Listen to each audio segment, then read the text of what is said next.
All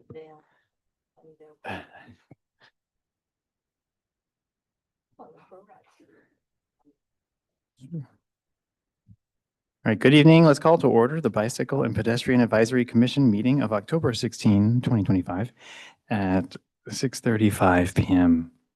The city strongly denounces hate speech and does not tolerate disruptive behavior in our meetings. Sunnyvale prides itself on the rich diversity of our residents.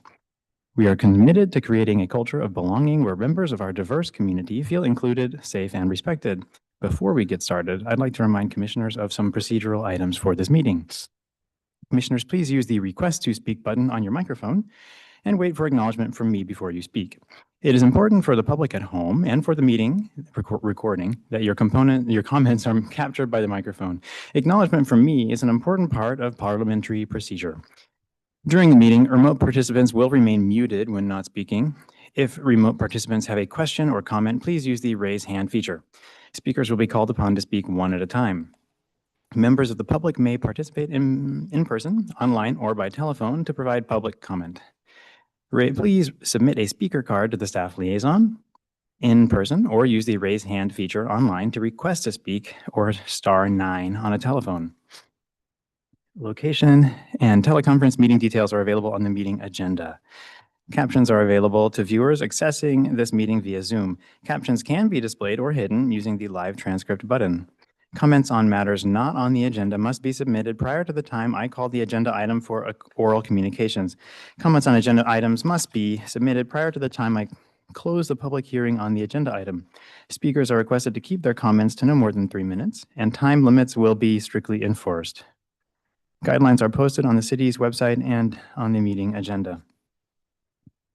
All right, please join me to the, in the salute to the flag.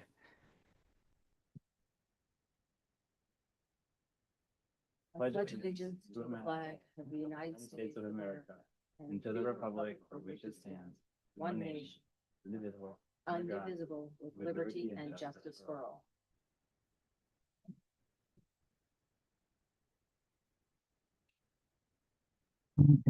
Staff, may we please have the roll call? Commissioners, please request to speak using the microphone now. Staff liaison will unmute you when you are called. Vice Chair Beagle. Present.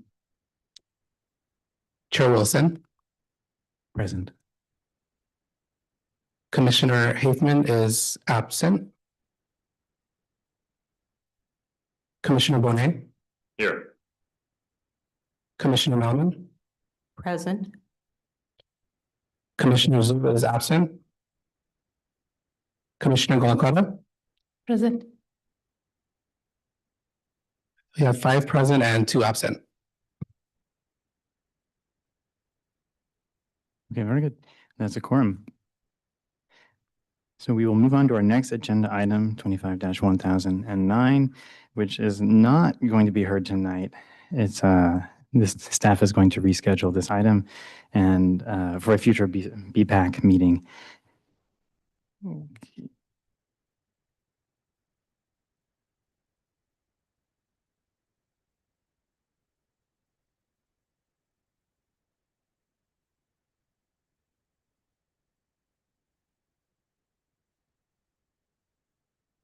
Okay, so prior to engaging with oral communications, I have a brief announcement that I will read now. Thank you. Okay, so United Against Hate Week is coming up. It's a community-driven campaign designed to raise awareness, foster inclusion, and stand together against all forms of hate, bias, and discrimination. Its purpose is to bring people together to promote unity, encourage understanding, inspire action, and celebrate diversity as a source of our strength. As part of this effort, the city will host 2 special events highlighting our community's commitment to equity and inclusion. The first event is Sharing Their Stories, an LGBTQ+ panel dialogue. The Office of Equity, Access, and Inclusion invites you to Sharing Their Stories, an LGBTQ+ panel dialogue, an inspiring community event with the LGBTQ Youth Spaces Speakers Bureau. Hear powerful personal stories and lived experiences from the LGBTQ+ speakers. From LGBTQ+ speakers, you will also celebrate resilience and connect through open dialogue. This safe and welcoming space invites all community members to listen, reflect, ask questions, and build empathy together. The event will take place on Tuesday, October 21 from 3 to 5 p.m. in person at City Hall. Registration is required to attend. For more information and to register, visit sunnyvale.ca.gov and search Sunnyvale Unity or contact 408-730-7950. The second event to mention is the Sustainability Speaker Series event, United for Disability and Climate Justice. Sunnyvale's Sustainability Commission invites you to the upcoming Sustainability Speaker Series event, United for Disability and Climate Justice. Daphne Frias, a 27-year-old Latina and disability rights advocate with cerebral palsy, will share her powerful perspective on the intersection of disability rights and climate justice. Featured in the New York Times, Teen Vogue, and on NPR, Daphne highlights how strength and resilience of disabled communities can inspire new approaches to protecting our environment and can also help to fight climate change. Join this inspiring event to gain a fresh perspective on achieving our climate goals through the lens of equity and inclusion. The event will take place virtually on Monday, October 27 from 7 to 8:30 p.m. Registration is required to attend. For more information and to register, visit sunnyvale.ca.gov or search Sustainability Speaker Series, or you can contact 408-730-7717. Sorry to interrupt, but Council Liaison Mellinger has his hand raised online. The chair will recognize you, Council Liaison Mellinger. Thank you very much. I just wanted to note for the commission and the members of the public that I'm participating in this meeting online. I am still here to be a resource if needed, and I look forward to seeing the discussion tonight. Thank you. Thank you, Council Liaison Mellinger.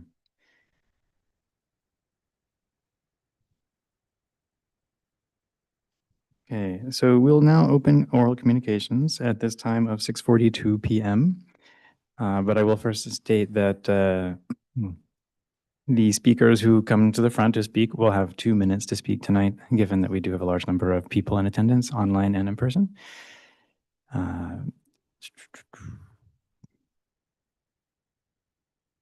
Also, I'll note at this time that I'm accepting speaker cards until the first speaker has completed their statement. After the first speaker has addressed the commission, I will not accept additional speaker cards nor additional hands raised online. The recording officers will capture the names with raised hands at the time that we start, and those will be the only people allowed to speak. So if anyone in the room hasn't filled out a speaker card but would like to, now is your chance. I'm not going to start before you. At the back of the room.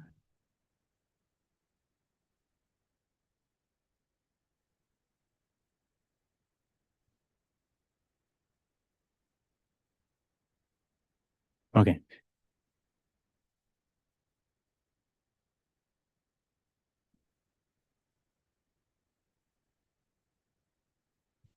Yeah, so for the public, we'll just let you know that the oral communications that we're getting to now, this deadline about speaker cards is for discussing things not on the agenda. Agenda items will have their own dedicated speaking time, and you have plenty of time to fill out a speaker card if you'd like to speak later on. Okay, that being said, I see a few people in the back. I think we can count them, and let's go ahead and get moving. The time is now 6:43 p.m. And as a reminder to the public, please submit a speaker card to the staff liaison, raise your digital hand now, or dial *9 on a telephone. If you wish to address the commission, I will call on members of the public participating in person first, and then the staff liaison will ask remote participants to unmute their microphone when it's their turn to address the commission. Speakers will have 3 minutes to speak. And the first speaker card I have here is... I'm sorry, I have misspoken. I did just say 3 minutes, but I have made the decision to let that be reduced to 2, so just 2 minutes to speak. And the first speaker I have is Tim Oye. Is Tim here?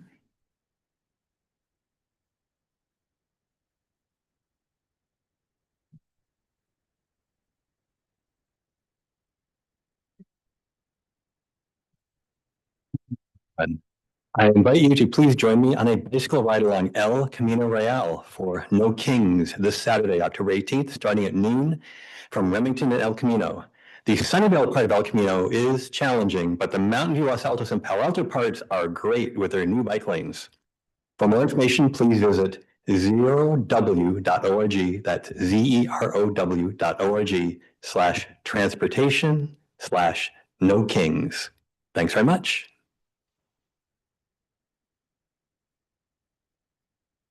The next speaker I have is Hans Bernhardt.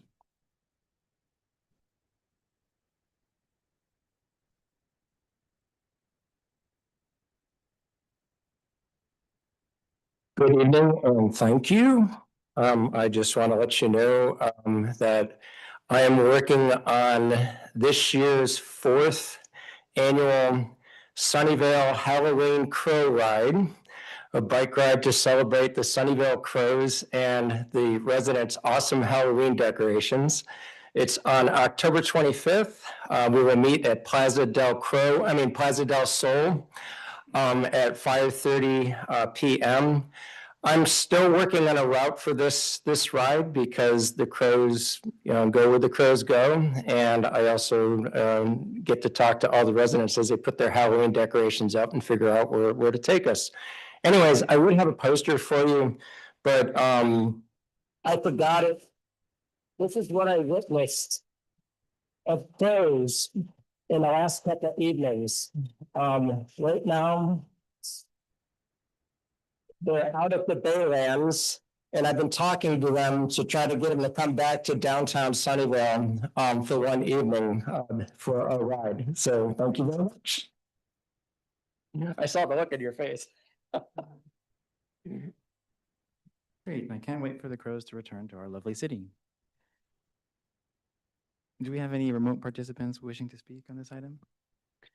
We do, Chair. We have one remote participant, Jordan Moldo.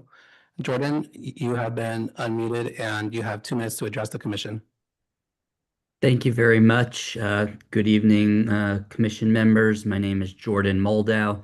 I'm a resident of the city of San Jose. I'm also the chair of San Jose's BPAC, although I'm speaking on behalf of myself this evening. I wanted to talk briefly about the Tasman corridor.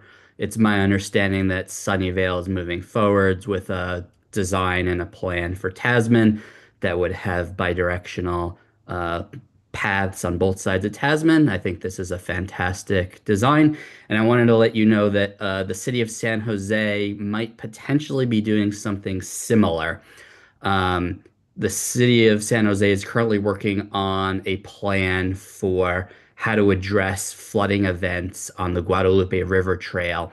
The Tasman section of the trail has been identified as one of the hot spots of flooding, and so the city is trying to identify ways to allow cyclists to detour around flooding on Tasman. And it hasn't been finalized yet, but the current concept that they are proposing would be a bidirectional cycle track that goes from the Tasman trailhead of the Guadalupe River Trail about 0.2 miles to the northeast towards the Champion Light Rail Station, and then back again. It's only a short segment, but I'm hoping, if it gets implemented and it's successful, that it will pair nicely with the work that Sunnyvale is planning on doing. And I think it would also be great if, the advocates and the city staffs of both of our cities could also try to advocate to the city of Santa Clara and try and get them to do something similar as well. I think it could be fantastic if the entire Tasman corridor had a very similar cycle track treatment. Thank you.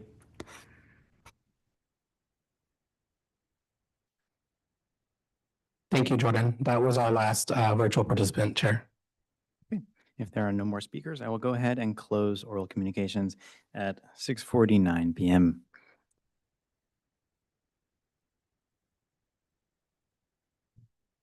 The next order of business is our consent calendar. The time is still 6:49 p.m., and I will go ahead and open public comment on consent calendar items.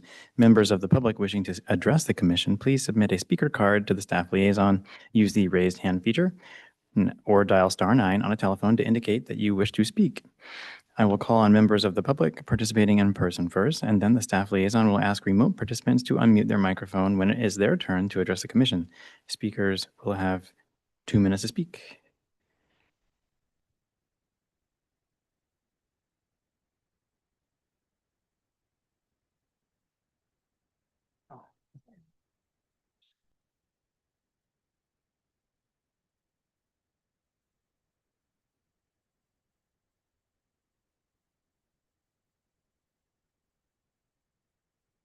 Staff liaison, are there any remote participants wishing to speak on this item? On the consent calendar, correct? That's correct. There are. I'm not sure if their hands are raised for this. Give me one moment. Kenzie, are you online for the consent calendar item or for Hollenbeck? Hi, I'm hoping to speak on the Hollenbeck, but it sounded like y'all just finished that. No, it'll be one of the next items, so we'll stay online, okay? Say that again?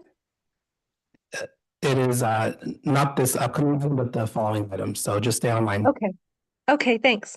Thank you.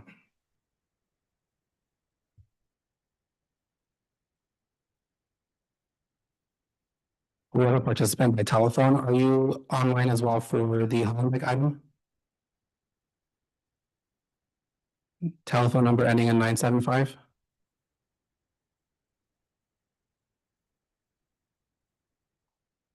Okay, moving on. Great. If there are no more speakers, I'll go ahead and close public comment at 6:51 p.m. I will now ask for a motion from my colleagues to approve the consent calendar. We have to physically raise our hands, right? Isn't that what you said? Oh, on Zoom.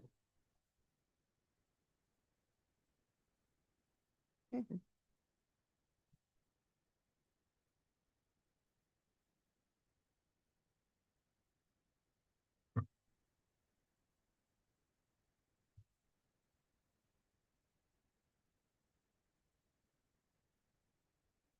Okay, the chair recognizes Vice Chair Beagle. I move to accept the consent calendar. I have a motion. Do we have a second? Okay, yes. Commissioner Melvin, I see that your hand is raised. I second the motion to approve the meeting minutes from September 18th, BPAC meeting.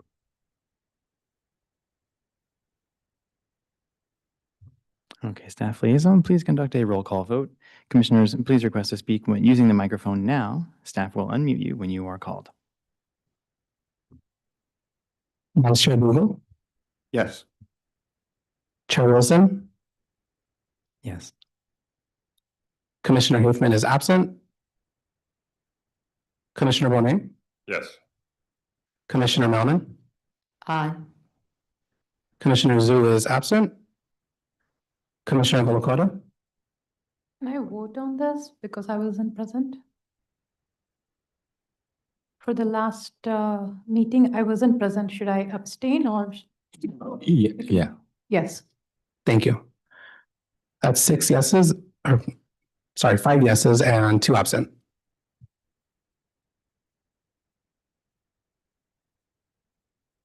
Perfect. Okay, our next order of business is public hearings and general business.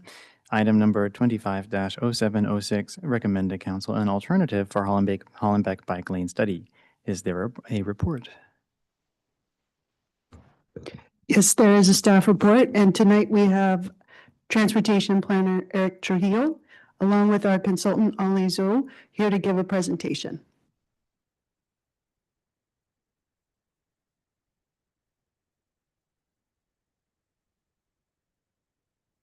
Thanks, Angela. As Angela said, we're here at BPAC to seek a recommendation for council on the Hollenbeck Avenue bike lane study.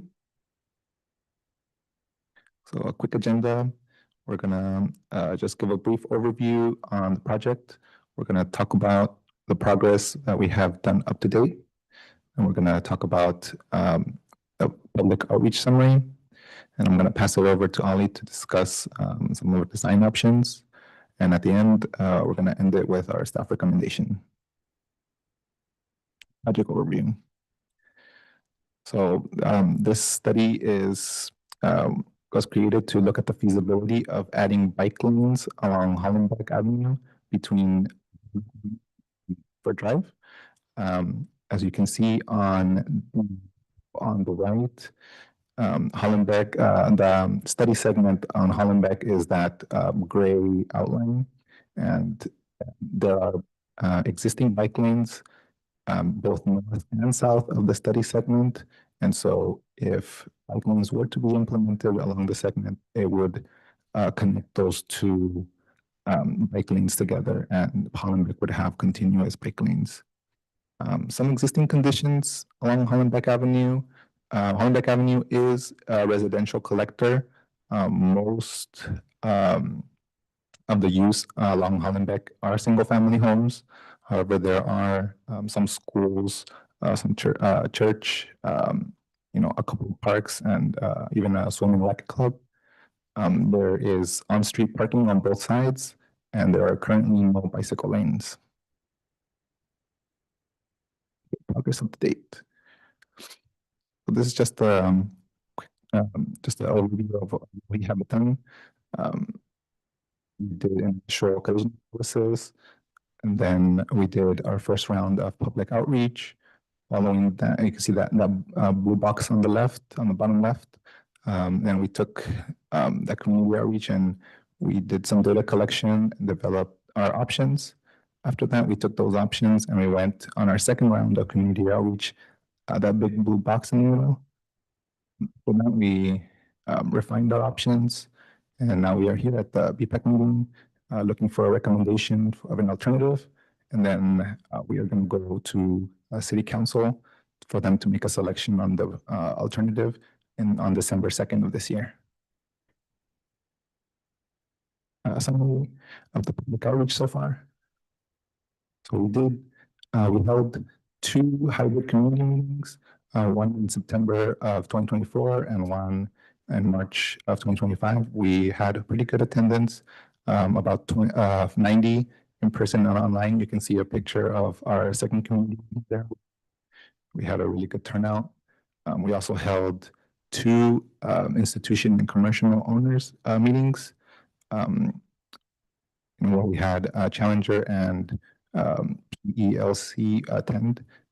We held 1 online survey during the month of March of this year, where we had 703 responses. And we also had a city council study session back in May of this year. So here's a summary of the public engagement that we did. There were some safety concerns. A lot of the residents felt that there were numerous collisions along the corridor because there is parking. A lot of the cyclists felt that it was dangerous because the door zone from the parked cars. There is also a lot of concerns about speeding, and both parents and children felt that safe routes to school were very important along this corridor. We also had some working mobility impacts. The impact to residents that not having parking would have. There might also be some crossing improvements that would need to happen.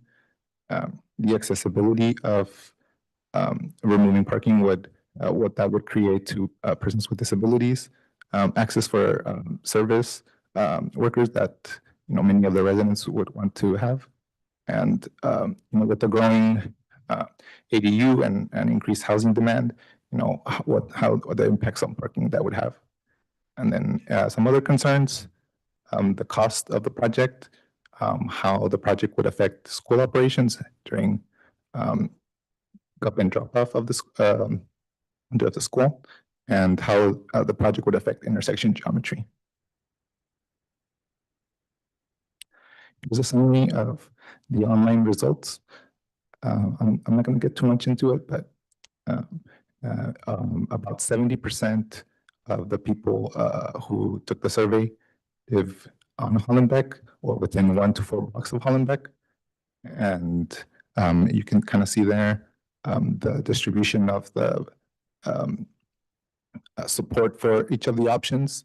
About 37% support for option 1, about 16% for option 2, and about 52% for option 3.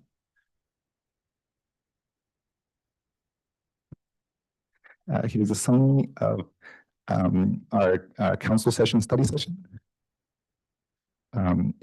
These are some of the comments that we received from them. we consider adding an alternative that removes parking only on one side of the street to add the bike lane. Considered 7-foot wide parking lanes, parking protected bike lanes, bidirectional cycle track on one side, center running two-way cycle track, and then converting Hollenbeck to a one-way street. In addition, we discussed traffic calming. There has been a lot of concerns about speeding along Hollenbeck, and there has been a request for neighborhood traffic calming, but it was decided during that meeting that it would be separate from this study. And then we also got direction to expand our outreach to nearby public schools and to further investigate potential pedestrian improvements. Now I'm going to pass it over to Ali. Good evening, Commissioners. Ali Joe from Hexagon Transportation Consultants. Very excited to be in front of you today to present the options. So we have renamed it from alternative to options, but it's the same thing. So to give an overview of the options that we have developed, many of the options in front of you tonight are the same as you have reviewed during the last BPAC meeting. Option one, just to give a quick recap, option one is to remove all on-street parking along Hollenbeck and install buffer bike lanes. Option 2A now is to have on-street parking only along one side of the street, but it's alternating which side it has to allow for bike lanes. Option 2B is the new option that we have added in there, where on-street parking would all be along the west side only, and then to allow bike lanes without buffer. And then option 3 is to maintain existing conditions, which is consistent with the Active Transportation Plan, or ATP. So I'll give a quick overview of the analysis for each of the options. So first up, option 1, buffer bike lanes. This provides the greatest separation between bicycles and vehicles. All the on-street parking demand that currently exists on Hollenbeck will have to be pushed to the side streets. We evaluated where these on-street parking demand could fit within the side streets, given the side streets on-street parking demands as well. And we found that, as shown in the picture, the 4 segments colored in orange, they have about 6 to 7 minutes walk time to find available parking on side streets. There are about 6 segments colored in red that might require crossing the street, so crossing Hollenbeck to be able to find on-street parking. And as shown in the picture, the blue circles, sort of faint, but if you squint your eyes, you can see them. The blue circles are locations where crossing improvements have been identified in the Active Transportation Plan. There is only one section one section in red, so between Conway and Torrington, where there isn't any recommended identified crossing improvements in the ATP, but this section is within 500 feet of 2 signalized intersections. Therefore, no further crossing improvements were recommended at this point. The cost to implement this option is approximately $5 million. This is still a very high-level cost estimate. The majority of this cost estimate is related to the intersection improvement needed at Hollenbeck and Fremont to get rid of the pork chop island, so then the intersection, the bike lanes can be continued through the intersection. For option 2A, so this is the bike lanes with parking on one side and alternating where they are. So this sort of creates a chicane effect along this corridor. The on-street parking that could be retained under this alternative is around 144 spaces. However, the maximum total parking utilization that we have observed along this corridor is about 96 parked vehicles. There is still one segment, so between Howard and Danforth, where people who used to park on Hollenbeck now may have to walk about 6 to 7 minutes to find available on-street parking. However, no segment will require crossing, so they can either all find parking along Hollenbeck where there is on-street parking, or on the same side of Hollenbeck on the side street, so they don't have to cross Hollenbeck. The cost estimate for this option is similar, about 5 million. Again, the most, the most of this is regarding Fremont and Hollenbeck. Option 2B is the new option that we have added, which is the bike lanes with parking generally retained on west side. And I say generally because from the Dallas down to Alberta, there is no parking currently allowed on the west side. So there is parking already allowed on the east side. So we decided to retain that parking over there. On-street parking that can be retained under this alternative is a little bit more than option 2A, so 160 through versus 144 before. There is still the segment between Harvard and Danforth where people will have to walk about 6 to 7 minutes to be able to find available on-street parking. However, this option does require 3 segments to potentially have to cross Hollenbeck Avenue to be able to find on-street parking. But these segments are all within 500 feet of a controlled crossing. And again, same story, the cost estimate is about $5 million. Option 3 is to remain existing conditions as is and uphold the current ATP recommendation. ATP identified a bicycle lane between Alberta Avenue and the Dalles. However, no other need for bicycle improvements were identified in the ATP due to the availability of parallel routes. So just to put this into perspective, this is from the ATP. So Hollenbeck Avenue box there. Between Fremont and Torrington, it's already classified as class 3 bike route. And then from Alberta to the Dalles, it is proposed for class 2 bicycle lane. So just to summarize the comparison of the options, option 1, buffer bike lane, option 2 and 2A and 2B, bike lanes with parking on one side, one alternating, one doesn't alternate, generally on the west side. Option 3, maintaining existing conditions. As you can see, the resulting on-street parking supply on Hollenbeck ranges from nothing under option 1 to all retained under option 3. Option 1 to option 2B all provide designated bicycle facilities where option 3 does not. Implementation costs for option 1 to option 2B are all generally about $5 million, mostly because of the needed improvement at Hollenbeck and Fremont. There are a total of 340 existing parking spaces. And again, just to reiterate, the maximum total parking utilization that we have observed was about 96 parked vehicles along Hollenbeck Avenue. So there have been many other options, floated out there. Some of them are part-time bike lane, protected bike lane, bidirectional cycle track on one side. These were not carried forward to be fully developed as options because either right-of-way constraints, additional conflict with driveways, and some ideas will need larger study that is beyond the scope of this project. So now I'll pass it back to Eric. Thanks, Ollie. So now, last talking point, recommendation to City Council. So staff is recommending alternative 3, which is recommending to City Council to approve option 2B, which is to remove on-street parking on the east side of the street on Hollenbeck Avenue between Danforth Drive and the Dalles Avenue, and implement class 2 bicycle lanes between Danforth Drive and Alberta Avenue. This will be exempt from CEQA guidelines.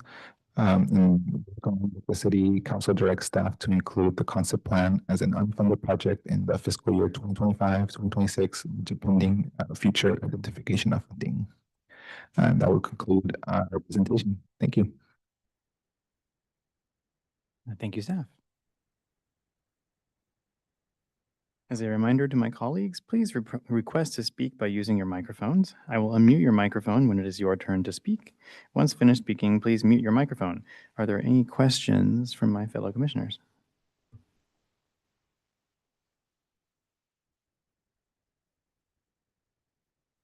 Okay, Commissioner Mailman, your hand is first. So with respect to option 2A or 2B, I'm sorry, hang on a second. 2B, option 2B, why does the street width permit if we're removing parking from one side of the street, why is there no room for buffering on the remaining section of the street?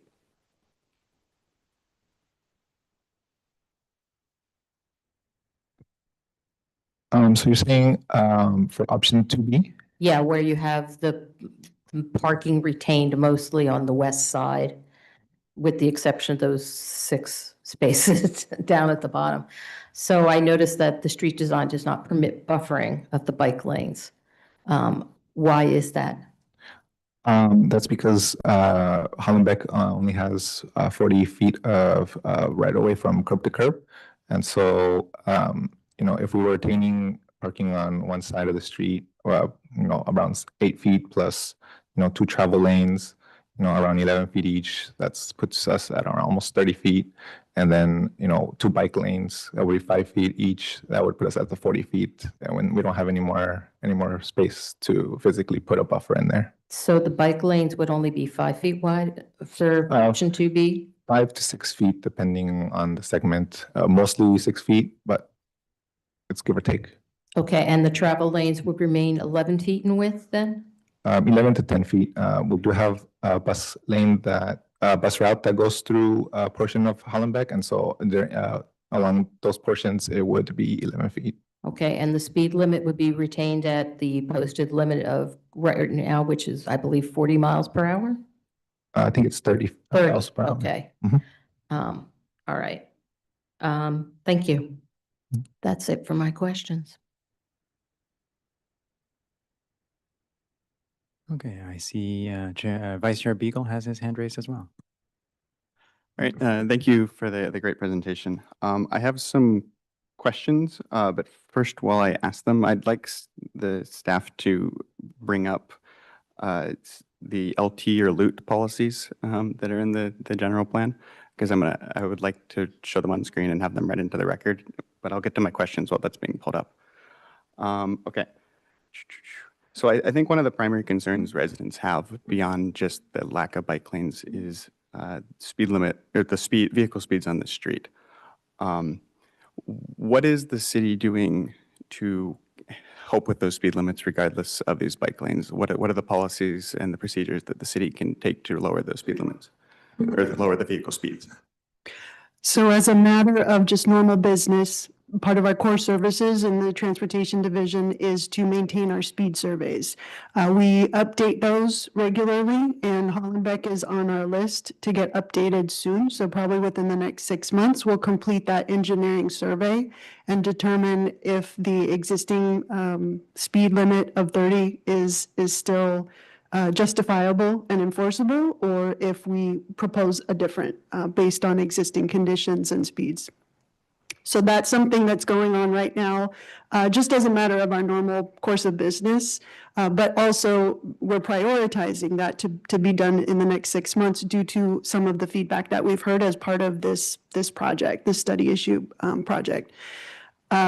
Separate from that, we've also heard from a number of our residents that they are concerned about speeding and are interested in traffic calming. So we have our traffic calming program, which recently got updated back in December of 2024 to include residential collectors. So now Hollenbeck, which is a residential collector, qualifies for our traffic calming program.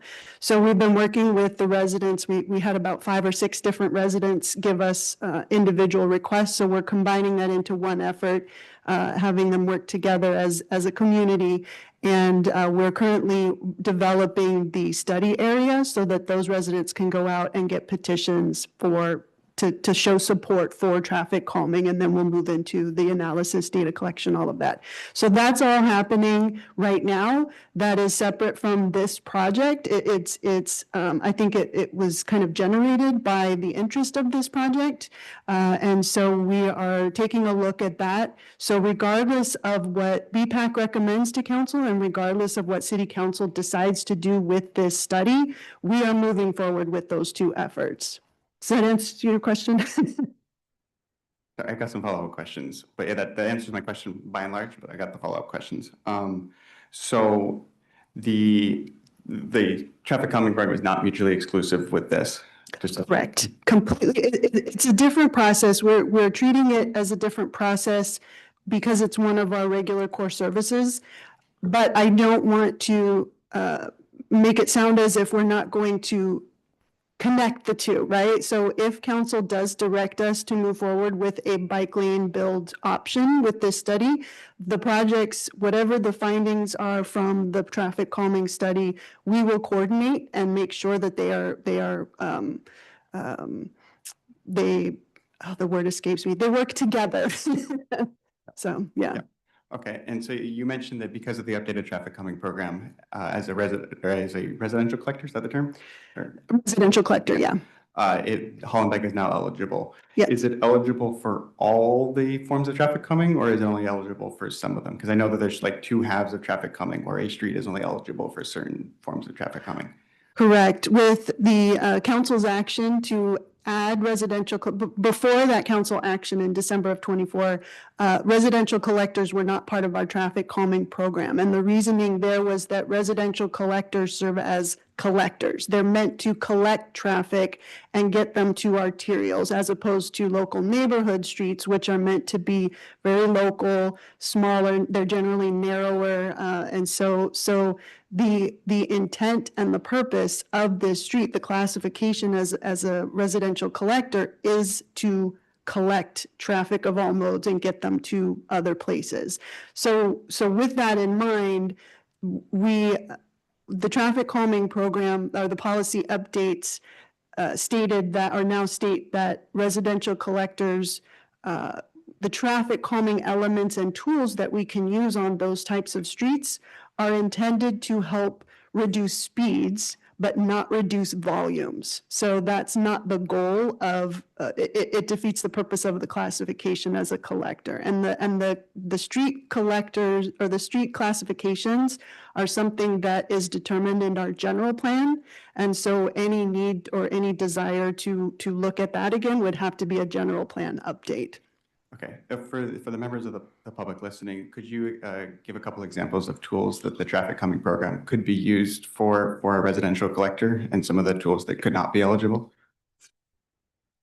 I can, but I'll need a minute to pull up the document. We've process right now of updating the manual and the toolbox. And so we're currently trying to recruit a staff person to run the traffic calming program, knowing that we're getting more requests with residential collectors. But I'll have to pull that up and get back to you. We'll come back to that then. Okay. You mentioned that the speed limit on the road or on Hollenbeck is 30 miles per hour, but I believe the staff report online lists it as 35 miles per hour. Which of those is correct? It's 35. No, 30. Been 30 for 50 years.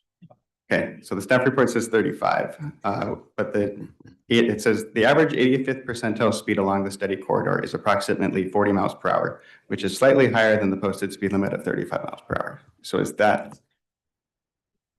Well, So I'm from our field studies on measurements, it is our understanding that the entire stretch, the entire project study area, and I'm looking to the project team to make sure I'm not speaking here, but it is posted at 30 miles per hour. So it is likely that that is a typo within the report. Is that, yeah, I'm seeing a head nod, yes, so If yes. the posted speed limit is 30, is the 85th percentile of 40 miles per hour also a typo, or what's the number there?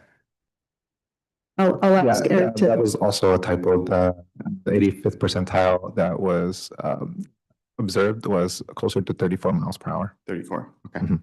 thank you. Okay, has staff gotten the city policies that I requested ready yet? Or we can come back, or?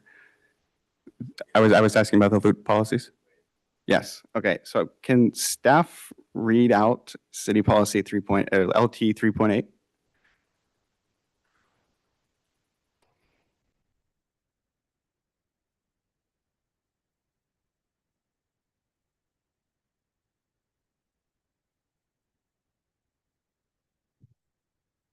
which policy? 3.8? 3.8.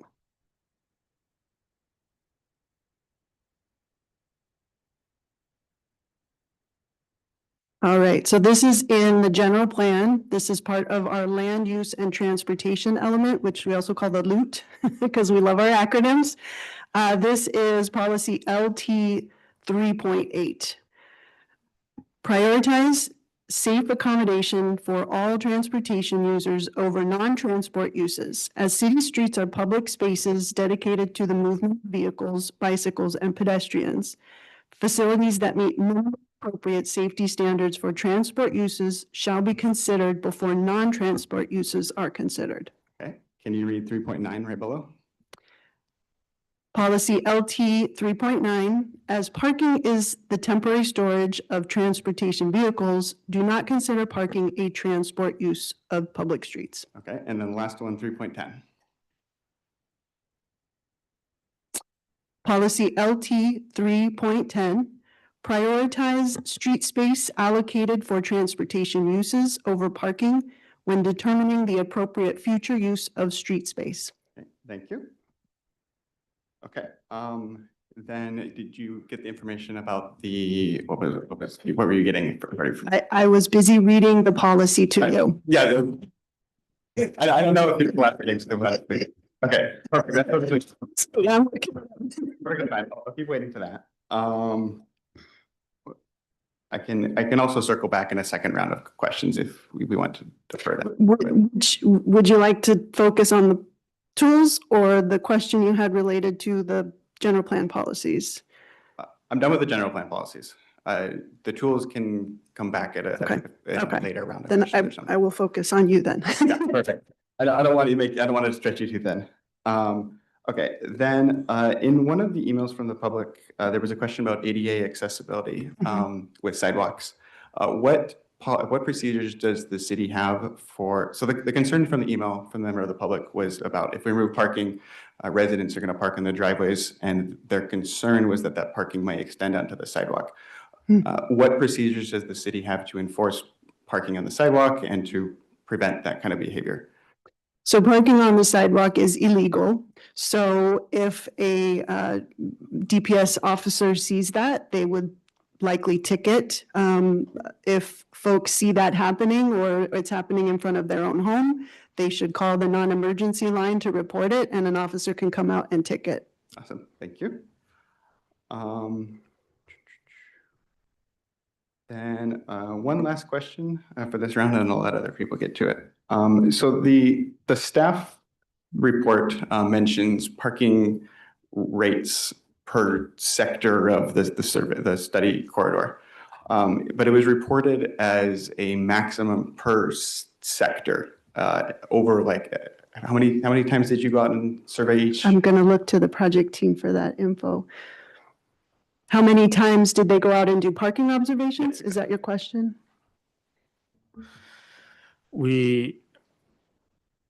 At least I have to go find it, but I know we conducted multiple days during the weekdays as well on the weekends. But the exact how many days, I have to go find it right now. Okay, yeah. But so the numbers reported as the maximum are a very conservative number, where it's for each sector, it's the maximum observed across all the samples for that sector, right? Yes. Okay, so like even if one sector was a high usage one day, the adjacent sectors could have been lower on that day, but on a different day, it could have been switched higher on one sector and adjacent lower. But this has been reported, I just want to make sure I understand this, has been reported as the maximum of both, as if they were, well, not as if, but like they're not necessarily at the exact same time. So there could have been alternate parking in the next sector of the survey, right? Yes, we've looked at the maximum parking utilization across all weekdays and weekends for every single segment. Oh, okay, thank you. And with that, I will yield unless you've gotten that ready. But yes, I have an answer to your question about the traffic calming tools that we would be able to apply to a residential collector. So in the traffic calming handbook that you can find on the city website, just search for traffic calming. Under step 6, which is on page 8, it lists out the measures that are allowable for different types of streets. So for residential collector streets, we would consider measures such as horizontal deflection, which includes, I have to flip the page because they're on different places, traffic circles, curb extensions, chokers, and chicanes. We could also consider travel lane width reduction, which the study is also looking at. And devices that do not impede the speed of emergency vehicles. So basically what that means is we couldn't put speed bumps, speed cushions, those sorts of things, because the purpose of those types of tools are to reduce they could impede the speed of emergency vehicles. Sorry, got lost in my thought there. So there are, if you go into them, there's a number of tools there, but that's an example of some of the things that we would look at if the street qualifies for stage 2 permanent traffic calming devices. And again, that's not mutually exclusive with the agenda item tonight. That could have been Correct. used with or without the changes that are proposed today. Correct. Okay, thank you. And with that, I will yield back. Very good. We do have a few other questions from my commissioners. Oh, actually, that appears to have changed. I don't see any further questioning from my fellow commissioners. I did raise, right? Oh, That would be the trouble. Which I believe Commissioner Golakota will be next. okay. Go ahead, please. Thank you, Commissioner Wilson. I do have a few questions. The first thing is I want to kind of see the map of the zoning for the area. And The land use zoning, yes, I don't know that we have that handy. We'll have to see, maybe Tim, if you could look in the general plan, see if you can find a zoning map. But off the top of my head, and I'll look to the project team to let me know if they know of any different, but it's predominantly residential. It's predominantly single family homes, but there is some higher density homes, and there's also there's a couple churches and schools and things like that. so it's predominantly R0 looks like from my analysis. I'm sorry, can you repeat that? Predominantly R0. I don't know. I am an engineer. Apologies, I don't. This is memorized, so, but we can pull that up and see if we can find that for you. I know in city of Sunnyvale in the past around the downtown area, ADU units were approved and some of the units that are single family homes converted into more than one home, right, with an ADU because of the shortage of residential availability. Is that a possibility on this road to happen? Yes, I believe so, and I believe some of those homes do have ADUs now, but don't quote me on that. I would suspect it's true. So if a home has an ADU, then is it possible that that home can have an additional family living there? Yes, Okay, so it's more than one family living in a. it is possible. Okay. Yeah. Okay. Yeah. Good to know. The second question I have is, I appreciate the laws that were pulled up to show the ATP, this thing. What happened to these things when decisions were made around South Sunnyvale Avenue, around Bishop, for example? I see parking on one side of the street. I think. Point of order. This is relative to Hollenbeck. You can't, asking a question about a different location unless it's specific to Hollenbeck. Yeah, because we are considering one of the options similar to that, right? So I'm kind of wondering, if if the road needs to be prioritized for moving vehicles onto, what stopped the decision-making process from not doing that on that lane? Yeah, on Hollenbeck, you're saying? Yes. Not on Hollenbeck, but when the decision was made for Sunnyvale Avenue. It sounds like we're looking for a comparison here to consider the extent to which the two roads are similar. I'll defer to staff if they feel there's a pertinent comment to be made on this. Yeah, I cannot speak to that specifically. I don't think anyone in this room tonight on city staff side was involved in this North Sunnyvale project. However, it does look like it could be a similar situation, but without having had time to go back and look at our records and evaluate the differences and the similarities, I don't think I could intelligently speak to that question. I apologize. Chair, may I interject for a moment? Please do. I want to beat back when North Sunnyvale Avenue was considered. I actually had that question for staff some time ago. North Sunnyvale Avenue is slightly wider than Hollenbeck. Why it's had a different, it had different. Okay, thank you, Council Liaison Mellinger. That's very helpful information to have. So Councilmember Mellinger, if I may ask, is it wider than 40 foot that Hollenbeck has? Don't quote me on this, but if I remember correctly, it's North Sunnyvale Avenue was something like 43 feet. I couldn't understand. And he said that if he remembers correctly, Sunnyvale is 43 feet wide, which I believe would put it just 3 feet wider than Hollenbeck. Okay. A substantial and not insignificant difference. Yeah, But that is my okay.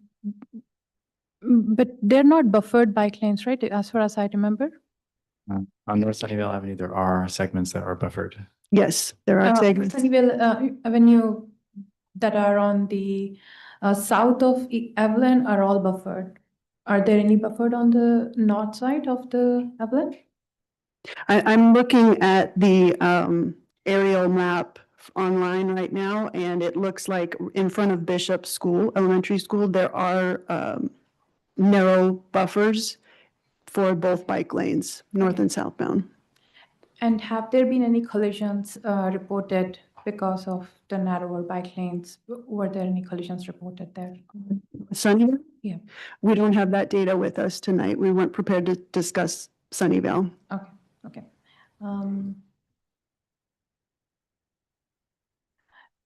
When you showed the data of the intersections where there could be a 6 to 7 minute walk, I'm curious. I drove on Hollenbeck to kind of specifically check like how much space the driveways have, and there are significant number of houses that are having. I mean, I do not know if I can say significant, but close to 50% of the homes have 3 parking spaces on their driveway. Happy about that. I'm wondering, are they more closer towards these 6 to 7 minute walk identified intersections? Have you had any analysis on that? We did collect parking on the driveways. However, we do not know if the on-street parking, the vehicles parked on-street belong to any residential homes. So we couldn't attribute the on-street parking vehicles to any particular home or whether they are even on those Of course, streets. I'm Yeah. generally wondering for the homes that are present there, I mean, if there are 3 parking spaces, assuming they may have an ADU, then if there are only 2 parking spaces and they have an ADU kind of scenario, I'm just trying to imagine, do we know how many houses have like 3 parking spaces along that, close to that 6 to 7 minute intersection, I mean, 6 to 7 minute walk identified intersections? If I understand the question correctly, you're asking, so the 6 to 7 minute stretch that's mostly Harvard to Danforth, so you're asking how many homes along that section has the 3 car space. I do not have that information available. We counted the parking and then, Okay. yeah. Okay. But I can tell you, generally, let me see here.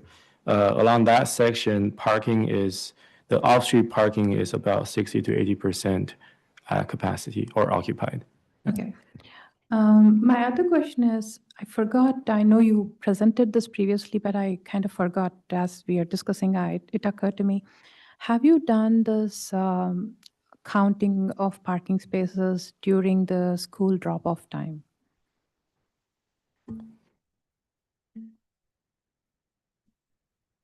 Let me take a quick look.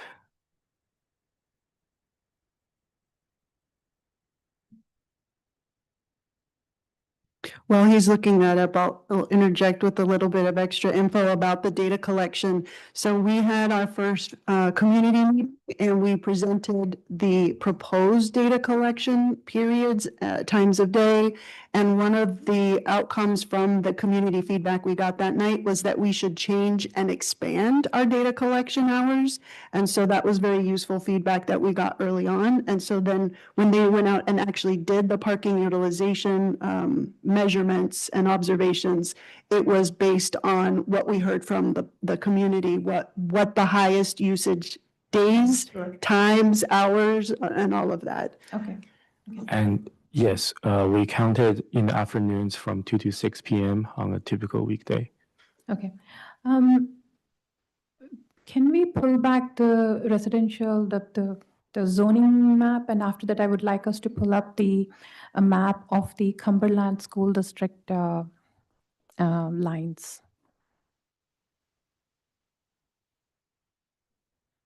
Could you go ahead and ask the question? So this is R0s, right? Mostly low density, very low density residential area. The green spaces and R3 are higher density. I think the green spaces are probably the park. Is that correct? Okay, that's not a residential area. And the R3 is a high density area, right? Area is medium density residential. Okay. Okay. I'm done with the questions of that. I just wanted that up there. Is it possible for us to pull up the Sunnyvale School District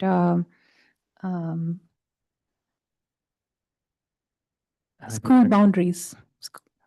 Could you help us understand the reason for looking at the school districts? Every school in Sunnyvale School District the boundaries are different, and not every school is walkable to the school. So I want that to be pulled up.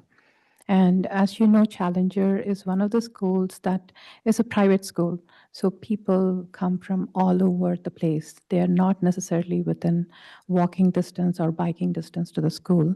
So I just want the Cumberland School District lines to be pulled out. Is the concern that people living, or maybe let's say using potential bike lanes on Hollenbeck might be traversing from someplace very far away to attend? An example would challenge? be if I consider the school that my son attends, Ellis, biking is not always an option because of the boundaries of it. I was wondering if Cumberland has any such areas from where biking and walking are not feasible. If I may, I believe we've received a lot of testimony suggesting many students from all over the city do try to go to schools that are situated along Hollenbeck and such are trying to bicycle to that school. So I don't know that any relevant information can be gleaned from looking at these school districts. Staff? I can see your focus, but the purpose of the transportation is not just for school students on Hollenbeck. Majority of the emails that we've received made the point that it is important for kids to be able to bike to school, right? That is one thing, but it's also because it's a transportation corridor. Yeah. May I request that the map be put up? It may take us a moment. Okay, Oh, that's fine. Nope, he's faster than I thought. Thank you then.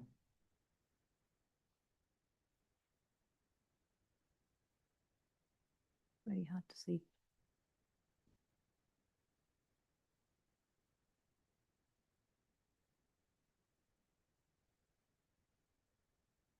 Can we zoom it in, please?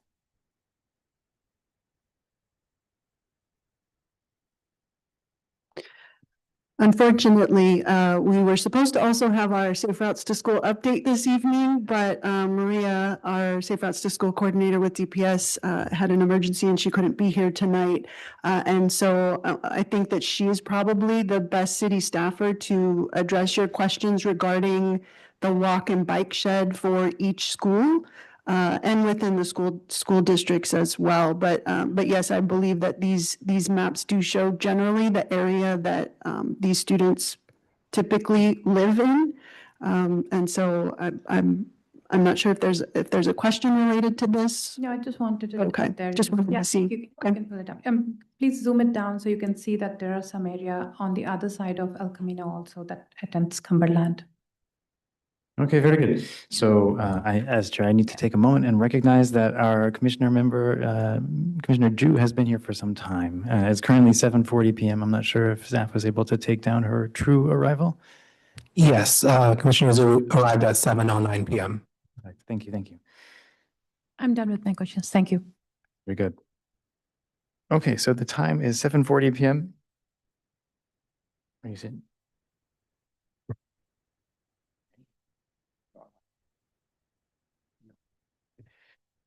Okay, sorry, before I open public comment, Commissioner Beagle has another question. Well, I wanted to just quickly respond to some of the questions that Commissioner Gullikota was asking. Are you responding with more questions? Well, I have a question. I want to respond to a point that she made. Can you I save your think that point would be for in the discussion portion. It was I want to answer one of the questions she had that staff did not have an answer to at the time. I see. Okay, thanks. Yes. So you were asking a question about the if we collected survey results for school commutes, right? You were asking a question about if we were collecting with staff or if there was survey results collected for the school commute times, right? Yeah. Yes. So per the staff report, it says on weekdays, the counts were collected from 7 a.m. to 9 a.m. to capture the morning commute and from 2:30 p.m. to 6:30 p.m. to capture afternoon school pickup times. So that was included in the results. Okay. And then I wanted to ask, there was another question about the prevalence of like the parking on the residences as opposed to just parking on the street. Is that something that in future study issues that we could collect the data on so we can compare that to just the street parking? Because I think that data wasn't actually collected, right? That data was not collected as part of this study because it was not in the scope. And we decided once that item did become a comment we received through the community process, we made the decision to not include that count, to be more conservative with our estimates of the walking time, the parking count, all of that sort of thing. So to answer your question about if that could be considered in the future, certainly it could be something to be included in the scope. I think that from a professional perspective, I would recommend that it's not, for that same reason that we didn't do it as part of this study, that we want to be the most conservative so that we can speculate the true. And as the city, we have control over the uses of the public right of way. We do not have control over the uses of, whether someone parks in their driveway, in their garage or not. Okay, thank you. And that's the end of my questions again. Oh, great, great. I will take a moment here. Do any of my commissioners have any further questions? Perfect, okay. The public has been very patiently waiting, so let's get to them. The time is 7:43 p.m. I will go ahead and open the public hearing on this specific item. Members of the public wishing to address the commission, please submit a speaker card. I have all of those at the moment. Are there any that have not been considered? Yes, or use the raise hand feature now or dial *9 on a telephone to indicate that you would wish to speak. I will call on members of the public participating in person first, and then the staff liaison will ask remote participants to unmute when it's their turn to address the commission. Thank you. Speakers will have 2 minutes to speak. Okay, the first in-person speaker card I have is Maiden Grunstrom. Or Medine Grunstrom? Okay.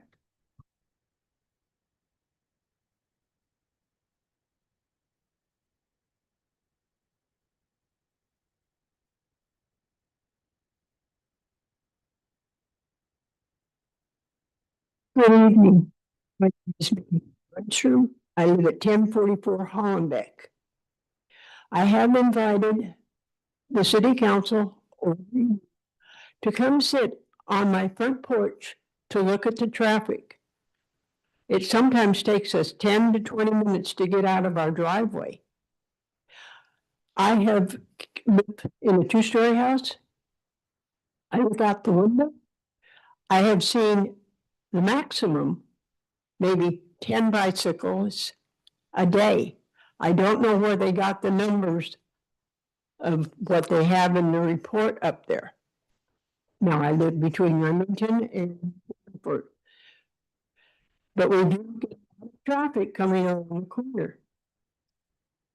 So I'd like to say thank you for this opportunity. And I hope everybody understands what I said. Thank you.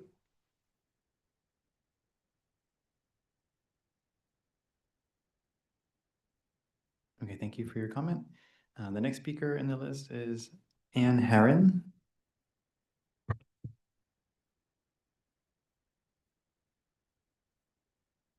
Hey, I have some slides too.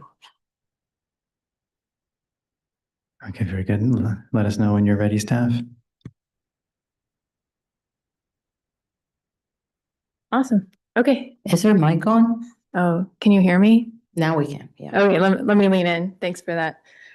So I just wanted to thank you for having this. I am a mother of two, and I live on Hollenbeck, so I'm sure everybody's like, oh, which way is she gonna go? I have a CMS student and a Homestead student. They both bike to school. They bike on the sidewalk, and then they cross to Sarah Park and bike through Sarah Park, as do most of their friends. So I think we have a shared interest in safety, both, excuse me, the residents and the bikers. And so I dug into the data. It's publicly available. And so what I found, if you go to the next slide, is that looking at Hollenbeck between Homestead and El Camino,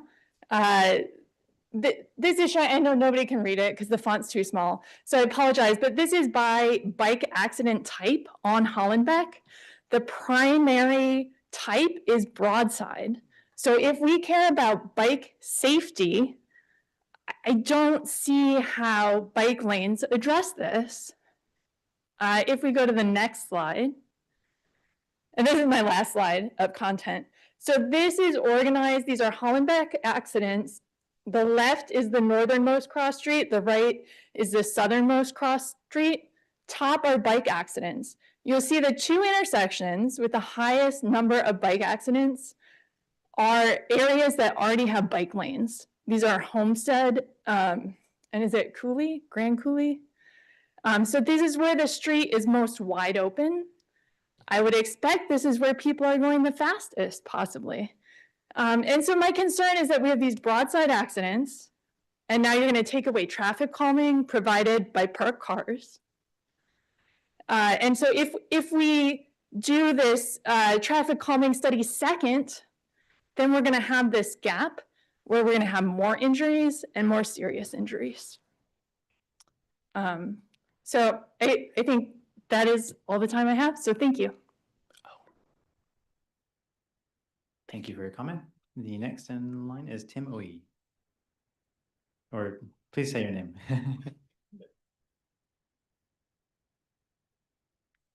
It's Tim Wee, like W-E-E. Honorable Commissioners, vote for buffered bike lanes on Hollenbeck. It is by far the best option. I live near Hollenbeck. It is how I biked here tonight. It is also my primary route to the library, to Caltrain, to downtown Sunnyvale, and in the other direction to Cupertino, Saratoga, and Campbell. I bike Hollenbeck a lot because it is the most direct route. I'm a professional bicycle instructor and have been working on safe routes to school for over 10 years. I bike everywhere, including across the US twice. Hollenbeck is one of the most dangerous roads that I ride in Sunnyvale. It is about as dangerous as biking along El Camino, where it does not have bike lanes. Yet Hollenbeck is also a street that serves many schools.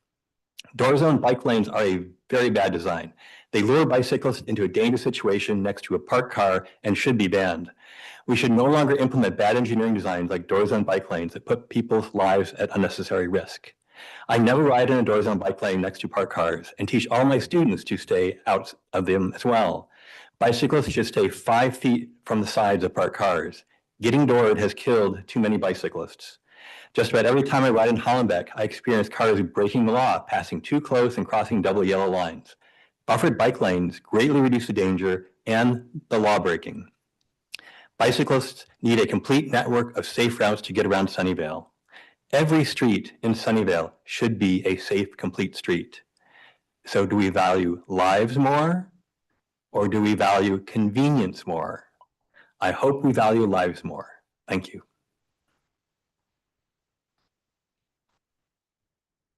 All right, thank you, Tim Wee. The next speaker is Manoj Panikar.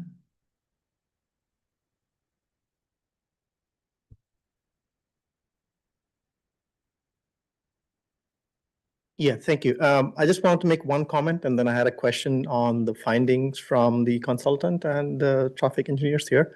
My comment was that there's a notion that the street parking is used by residents to park their cars, and that is an incorrect notion, right? Most of us don't want to park our cars on the street, but the street parking is used by people who provide services to us, like the gardeners, roto-rooters, whatever, right? If there is a project going on at our house, they're going to come in big vehicles, and they're going to park on the street, and they need access, right? Hollenbeck is full of residential single-story houses, mostly double-story, and they need access for all these services to come to their households. And the question that I had was related to that the bikers are not going to be on the streets, even if you put bike lanes on both sides. They're not going to be there all the time on the street. So something that would have been a good compromise was having timed parking hours so that people who provide services can come and provide that service at those hours, whereas commute hours or school drop-off pickup times can be used for, with no parking and, for the bikes. So that would have been a good compromise, but I want to ask that question, why that was not considered as an option. And if you can provide a response, that would be good. Thank you.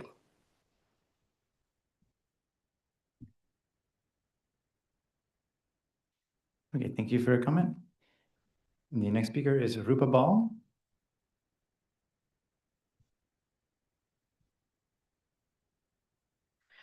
Respected officers, thank you for this opportunity. I'm mom to a biker who goes to Homestead, and I was a biker before I moved to Hollenbeck, but I quit biking looking at the speed at which cars drive on Hollenbeck. So we are now probably looking at a project whereby we will be putting in unsafe biking lanes at the cost of parking. As a Hollenbeck resident, I earnestly request you to consider the value of this on-street parking for this community. For places like the Sarah Park, we already have very limited street parking and overflowing traffic. For residents like us, parking adds immense value to our lives and properties. If the city decides to take it away, what plans does it have to add value to our properties and in easing the extreme inconvenience it's going to cause to the community, where life will be disrupted if our medical personnel, our friends and family, which includes our seniors, our delivery folks, essential servicemen like repairmen, cleaners, gardeners, pest control, can't have easy access to the property. They often have heavy equipment to drag in and out. Personal driveways have very limited space and functionality for all these services. And not everybody can park several blocks or minutes away to come to home, especially after sunset or in bad weather conditions. So before you decide, I kindly consider yourselves in our shoes.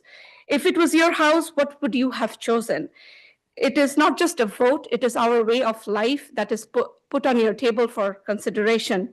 We are not just passing by the street, it is our home. Thank you. Thank you. The next commenter is Charlene Liu.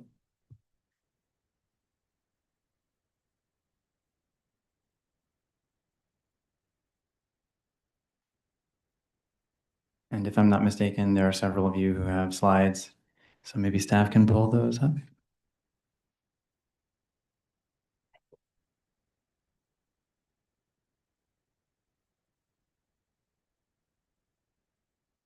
Thank you. My name's Charlene Liu, and I live within half a mile of Hollenbeck. If I lived on Hollenbeck, I would still want the buffered bike lanes and the removal of all parking.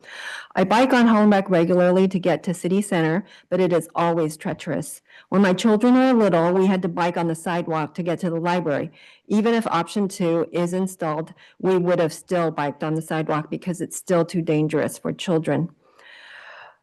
However, if option 1 existed, I would have let them bike in the bike lane. Tonight, I'm presenting on behalf of Sunnyvale Safe Streets. We support option 1. We oppose option 2A and B because they are unsafe. In our presentation, we will make 4 points. Number 1, Hollenbeck is crucial for connectivity. Number 2, option 1 is the only safe option. Number 3, option 2, A and B are dangerous. And number 4, street parking on Hollenbeck is unnecessary and against city policies. Putting safe bike facilities on Hollenbeck is of primary importance for the city's bike network. Hollenbeck is a central north-south corridor in South Sunnyvale. Children rely on Hollenbeck to get to their destinations. Hollenbeck intersects or borders 8 schools' attendance areas. It connects to a library and to 2 parks. Children bike on Hollenbeck. These are photos taken on Hollenbeck that I took, and they are from elementary through high school students. Many bike on the sidewalk because the road is just too dangerous. Yet biking on the sidewalk is dangerous as well. Our children are left with no safe way to get to school. Option 1 is the only safe option for everybody, especially our children. This photo is of Duane Avenue, which has an option 1 design. Look how wide and the buffer and the bike lane is to allow space for human error. Allowing that space will prevent all sorts of crashes, including broadside accidents. No parking means no door zone, allowing people to bike without fear of crashing into a door zone, the car door. Thank you.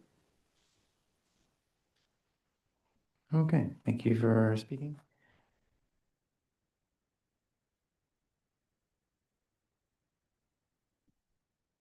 Yes, so the next in line there for this presentation is Susan Bremen. Oh my goodness, it's hard to see. Okay. Hello, my name is Susan Bremen, and I live right next to Hollenbeck.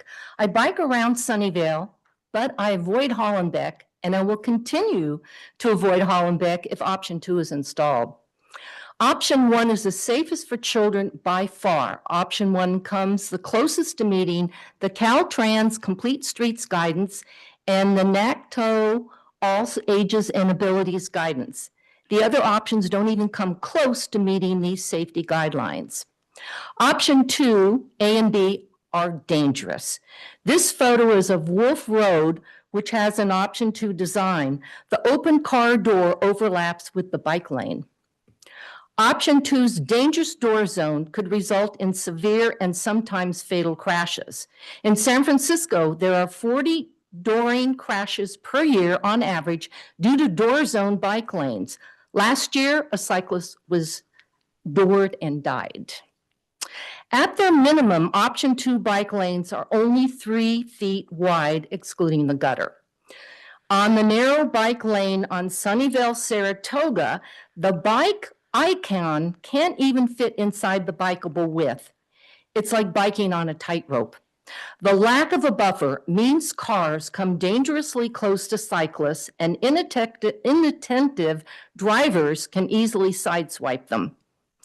Another danger of option 2 is that cars regularly park in the bike lane at parking zone transitions, forcing cyclists to swerve into car traffic and get around them. Even in option 2B, parking zone transitions will continue to induce illegally parked. Option 2A and B are a design failure. Knickerbocker and Wolf are examples of these failures. Children unknowingly hug the right side of the bike lane, as the Knickerbocker photo shows, putting them squarely in the door zone. Streets like these are why parents don't let their children bike. Thank you. Next is Alan Golan.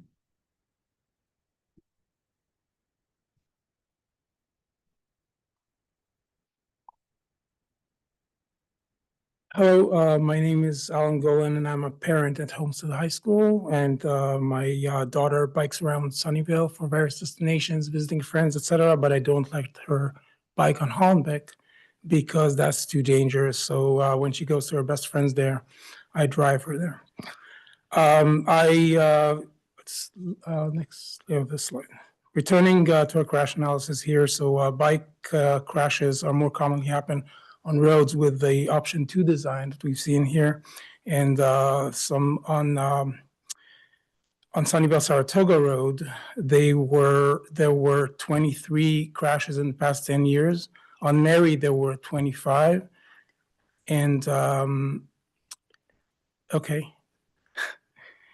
And that means 1 crash every 2 months, and that seems too dangerous for parents to send their kids on these roads. So that's what we're trying to achieve here, to make it safer. These roads are not safe enough for cyclists. Hollenbeck's option 2 design has the same dangerous characteristics as Mary and Sunnyvale, Saratoga, so it will not be safe either. This graph here shows now a normalization by crashes per 100K riders. So Mary has by far the lowest in terms of the ratio, but it's still very high. And you see that despite it being high, Sunnyvale, Saratoga, and Hollenbeck are way, way more dangerous than that today. Every year, we know children on Homestead High School that are hit by cars on Mary.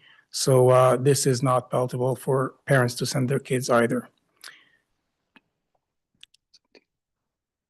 Parents have a rational basis for their caution. Like me, they want their kids to be safe.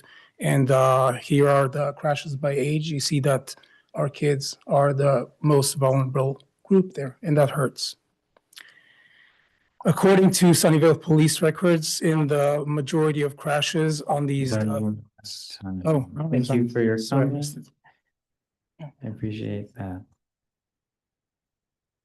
Okay, the next is Cynthia Lee.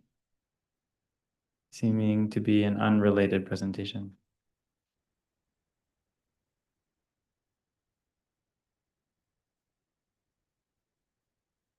Hello, my name is Cynthia Lee, and I'm a sophomore at Homestead High School. I know you've been hearing a lot of parents speak about their children. I'm the pupil that they're talking about, and my friends are also children. I love to bike around Sunnyvale, but I refuse to bike on Hollenbeck. My friends bike on Hollenbeck to get to school, and they tell me how dangerous it feels. My dad forbids me to bike on Hollenbeck just because of how dangerous it is, and because he's gotten into a serious bike car crash a long time ago. Even if option 2 gets installed, I will not be biking on Hollenbeck. Let's compare the safety features of option 1 and 2. Option 1 has wide bike lanes, buffers on both sides, no door zone because there's no parking, views unobstructed by parked cars, and the potential for future protected bike lanes. In contrast, options 2A and B have only one safety feature, which is substandard, skinny bike lanes. Reject option 2A and B. On-street parking is not needed. Based on the city's on-street parking counts and our driveway counts, the following is what we found. The average number of parking spaces on a property is 5. 75% of houses along Hollenbeck have at least one empty driveway space. Most residents can park their cars on their driveway instead of parking on a side street. If residents want, they can park on the abundant unoccupied parking on side streets. Unoccupied side street parking is 9 times more than the number of cars on Hollenbeck. Unoccupied side street parking is abundant at all times of day and all times of the week. This shows the nighttime street parking usage on the south of Fremont Avenue. On average, there are only 4 parked cars on Hollenbeck and 115 unoccupied side street spaces. Every parked car has an available space on the nearest side street. On the same side of Hollenbeck, the counts are similar during the day. Thank you. Next, we have John Blum.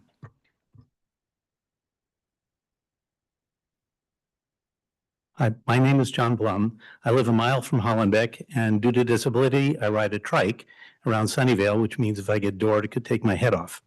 I also would not let my 4 young granddaughters bike on an option 2 bike lane. North of Fremont Avenue, similar to the south side, there's more than sufficient parking on nearby side streets on the same side of Hollenbeck as the destination at almost every location. Only at Conway would people have to cross at an uncontrolled intersection.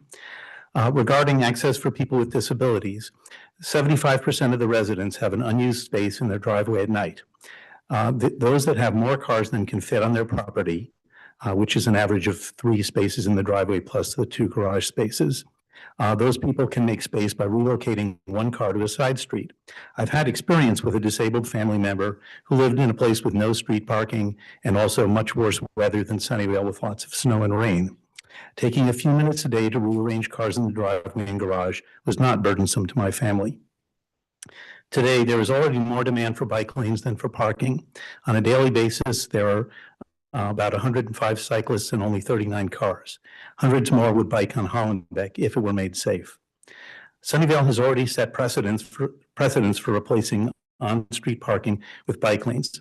One example is Maud Avenue, where parking was replaced by bike lanes in 2020, even though it has more than nearly 6 times as high on-street parking utilization as Hollenbeck. On Hollenbeck, where the parking is much less congested, residents will certainly find a way to address their parking needs as well. Another example is Sunnyvale Avenue, where in 2021, council approved bike lanes supplanting parking.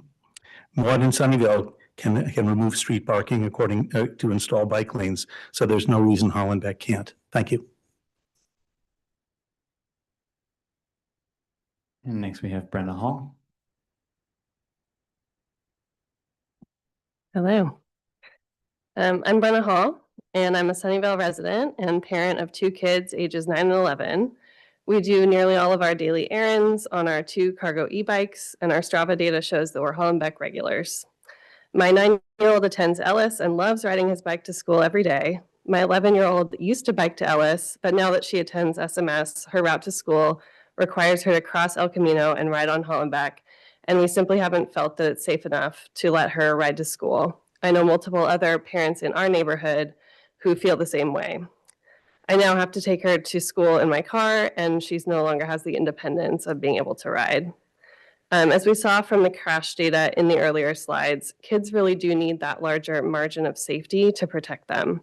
Instead of getting morning exercise, too often we're another car adding traffic on Hollenbeck. The Climate Action Playbook also supports option 1. Move 3.I says implement a plan to convert the roadways to bicycle and pedestrian space. And this graph shows that CO2 emissions, mostly due to vehicles, have not decreased since we started tracking emissions in 2008, with the exception of a drop in the pandemic. People are still driving at the same rate and not switching to cycling. The flat ridership level over time proves that substandard bike facilities like option 2 have not worked. To get a sense of the support level for option 1, we systematically canvassed within half a mile of Hollenbeck and found that 58% of people supported option 1 and only 5% were against. Thus, a majority of residents support option 1.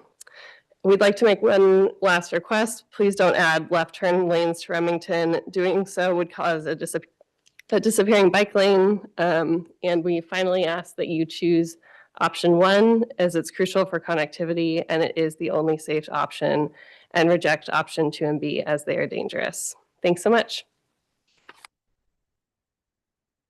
Very good. I believe that's the end of the joint presentation. Not mistaken this time.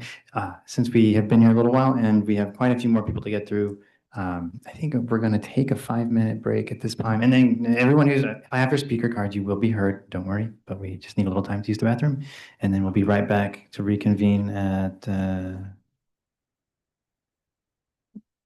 okay, we'll make that 10 minutes. Reconvening at 8:18.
Okay, we'll resume the meeting now at 8:20 p.m. So the next speaker is Kimberly Tanoye, and then after her will be Tiffany Ho. So if you would not mind getting ready, that'd be great. Hi, I'm Kimberly Tonaway. I live about a few blocks from Hollenbeck, and when I only use my bike, I only have that option. And one thing that I feel is really important is they completely eliminated Bus 54 that goes down Hollenbeck. So that isn't even an option down Hollenbeck. And I would say the biggest thing I have to say about Hollenbeck, it is so dangerous. I mean, if you're not on a bike, you might not experience it, but it is very narrow. When I'm on a bike and there's parked cars, I have to look behind me and then make sure there's not a car coming to go on the car. But there's no car. And make sure I'm not run over or hit. And in the old days, I could hear a car coming from behind me. Now with the electric vehicles, I have to look. And I can't even imagine kids, especially going to Homestead or whatever, riding their bike. I mean, it's even hard to cross the road if you're not even in between, if you have to turn in between the lights, you have to go on the sidewalk.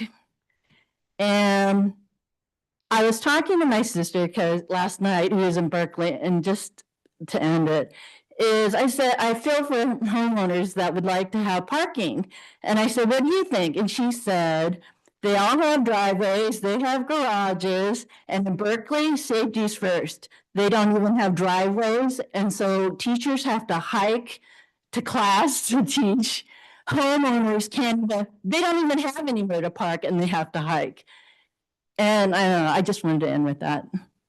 Thanks. All right, Tiffany Ho, and after Tiffany will be Ron Gates. Hi, my name is Tiffany, and I'm a homeowner and resident on Hollenbeck Avenue. Rupa already mentioned earlier how removing the ability to park when needed will take away something that's of great value to us as residents. So I'm not going to rehash that. It's not even about parking utilization percentages, but the ability to have available parking when it's needed. That is very valuable to us. And this is something that we have to live with every minute of every day. I have neighbors who have multiple healthcare providers coming to visit them on a regular basis, and other neighbors who have a special needs center. It would be a hardship for them to have easy access to parking taken away. And this would be what you could be doing. You'd be creating a hardship and taking away something that's of great value. Please consider option number 3. If you take a look at the data that the city collected, actually, Hollenbeck is a safe street with collision rates that are lower than the local and national averages. I've heard many of the pro-bike lane group urge council members and residents to ride their bike up and down Hollenbeck. I enjoy bike riding, and I've done that. It doesn't feel dangerous to me. To prove my point, there are plenty of bikers I see who not only ride Hollenbeck without dedicated bike lanes, but I see both adults and children regularly riding on our street without helmets. This tells me that perhaps the outcry over unsafe riding conditions is subjective. I'm not saying it doesn't happen, but it's the same angry people who are passing bike riders in a dangerous way who are tailing us while we're driving and trying to maintain safe speeds. Some of the reasons why I feel number 3 needs to be considered is that California state law says that in cases where there's no bike lanes, bikers may use the entire lane. As a resident, this is what I would prefer. Bikers, please use the whole lane. Reason number 2, the pork chop lanes at Fremont and Hollenbeck are critical for our neighborhood and need to be retained. According to one of our city traffic engineers, these are heavily utilized and moderate both safety and traffic flow on Fremont Avenue. The left turn lanes we already have are also essential. In fact, the city's promise to install left turn lanes at Hollenbeck and Remington should also not be passed over. Reason number 3. Comment? I'm sorry, but you are out of time. Ron Gates, you are next. On standby, we have Jennifer Stoneker. I'm Ron Gates, born and raised in Sunnyvale. And this is a huge mistake taking away parking on Hollenbeck. Reasons are a lot of people are saying why they need bike lanes, but they're not telling you why everyone that lives on Hollenbeck doesn't need them, doesn't want them.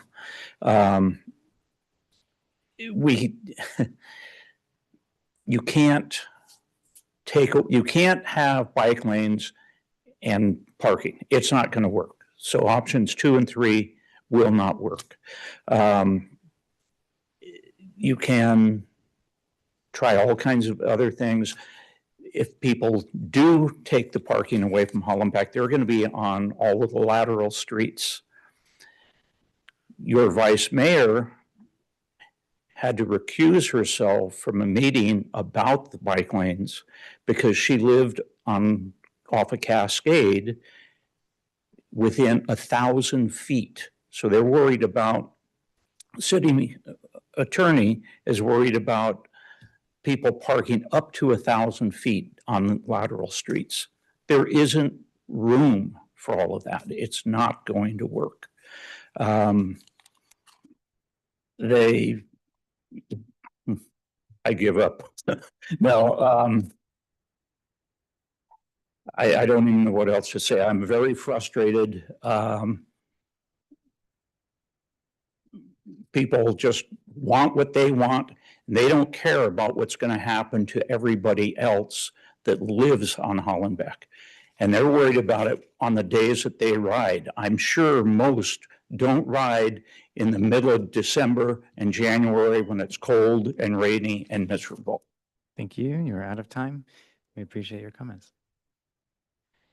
Okay, Jennifer Stonecker is next, and on standby we have Steve Scandalous.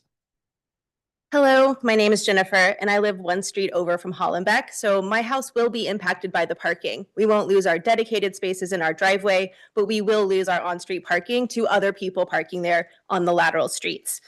Thank you for the opportunity to speak tonight. I'm in favor of the best option, the safest option for our community, which is the buffered bike lane. I'm a cyclist. I really want this bike lane on Hollenbeck, but I almost didn't come here tonight because it's been a long week. I'm tired. I could be putting my kids to bed right now, but I'm here because of 2 things that happened today on Hollenbeck and in Sunnyvale that changed my mind about coming tonight. And I think they illustrate the pattern of what cyclists experience when they're riding around these streets. First thing, I was going down Sunnyvale, Saratoga, the Y where it splits into Matilda and Sunnyvale Avenue. That bike lane right there is very narrow if you're continuing north onto Sunnyvale Avenue. There's a manhole cover that you have to maneuver around, and there's cars coming out of the shopping center that get in the bike lanes. I felt unsafe. It wasn't enough space for me to be there because of all of those obstacles. If we do the unbuffered bike lanes on Hollenbeck, we're going to have that same issue.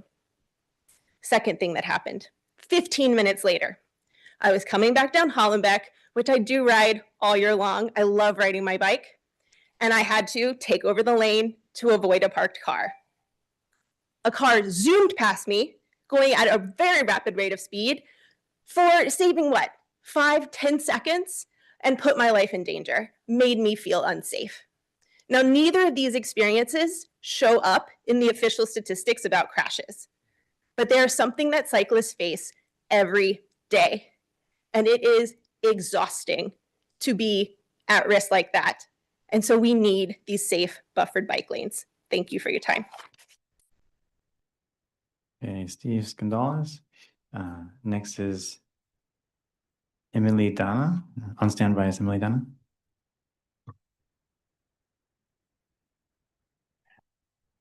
Is there any way to make that full screen a little bit bigger? Okay. Thank you. So I've got a couple of things to talk about here. I did an independent survey of Hollenbeck Avenue from Alberta to Danforth. And you'll see here I did 8 surveys, various days, various times, including one about 1 a.m. in the morning, or something like that, 12:55. We see that the street parking varies from a high of 54 down to a low of 33. And something interesting to note here is bicycles. Only 2 out of those 8, I saw a single bicycle. And in fact, one of those bicycles didn't travel down Hollenbeck. They came from a side street, crossed the street, and I think they went to a house. So they weren't even using the street. Did see 2 scooters though. Here's another interesting thing on here. 33, the lowest count, Sunday, July 27th, 3:43. People are at church, they're with families, doing those other things. Those 33 cars, 14 of them were parked at Challenger using the soccer field at that time. So very heavily used. Also, we see some service vehicles we had. If you switch to the next screen, please. This is talking about the pork chop turns and merging lanes at the corner of Fremont and Hollenbeck. They've been said that this is the majority or almost all of the cost of doing this. Option 1A, 2A, and 2B, they all require removal of the pork chops. Those are heavily used. They're part of the flow mechanism. They are part of the safety mechanism. We have separate merging lanes there. You're also talking about getting rid of a turn lane at Torrington. So the pork chops and the separate merge lanes are critical to our neighborhood. They are part of our safety. They are part of our flow on there, and they should not be removed. And they're your expensive part of the project. So consider that. Thank you. Thank you. Next, we have Emily Dana, and on standby would be Richard C.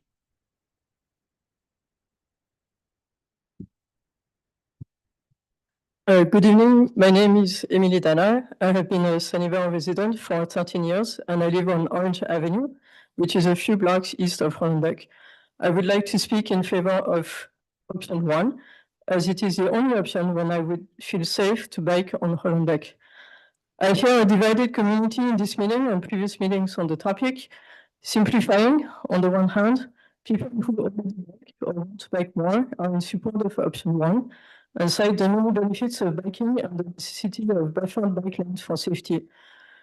On the other hand, some homeowners on Hollenbeck Avenue are in favor of the status quo and say essentially, you can have my free on-street parking spots on Hollenbeck when you provide for my cold dead hands.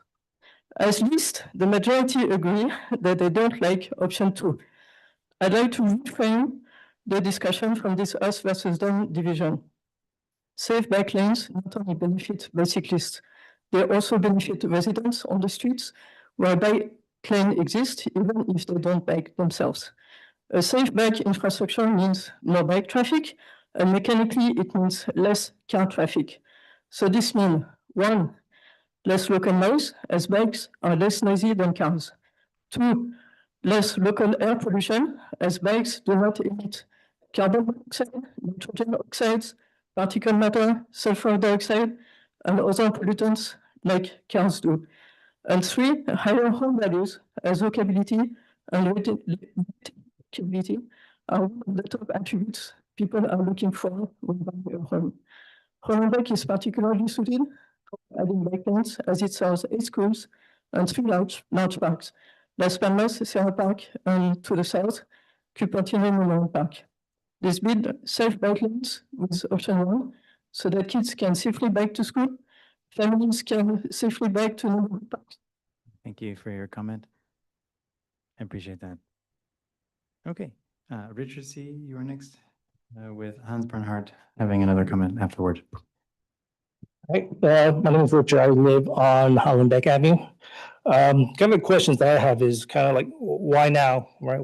Why is this on the table? Why are we discussing it? It's not the first time it's been brought up. It's been brought up in the past. In February of 2022, it was voted down that it wasn't a viable solution. So why are we talking about it again? Why is it here? Safety records, accident trends don't show that there's a dire need. What's changed in 3 years that suddenly we have to move on this again?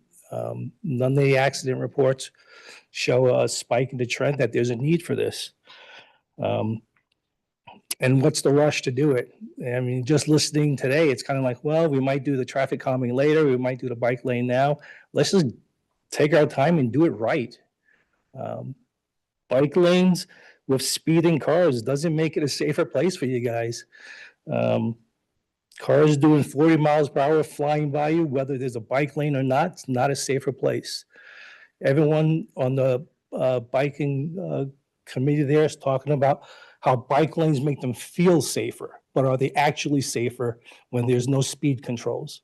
A car doing 40, 50 flying by you, it's going to cause damage whether you're in a bike lane or not. So let's just think through it. Let's do it right and not just put in a solution that it's not addressing the root cause, and that's speeding. Thank you for your comment. Hans will be next. Hans Bernhardt is next, and following that person will be Jay Zimmerman.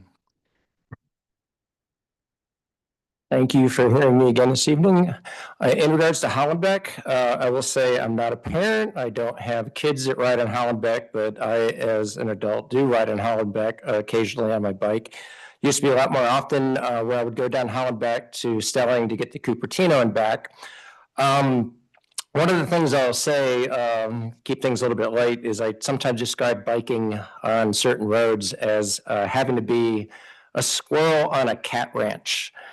And that's what it feels like on Hollenbeck sometimes. It also feels that way on Wolf Road, which I live closer to. Now, you've got plenty of arguments to add up here. I'll add a couple things that I think are relevant. I support alternative one, the buffered bike lane, and one reason is the notion of, I'll call it consistency opportunity, or the opportunity for consistency. Because if you look at Hollenbeck, all the way down to Stelling and beyond, you have bike lane, then you have no bike lane, then you have bike lane again, and then you get to Cupertino and you have bike lane all the way down to Stelling. So it kind of leads cyclists into a false sense of security when they start to go down a bike lane, and then all of a sudden they're on a cat ranch as a squirrel, okay?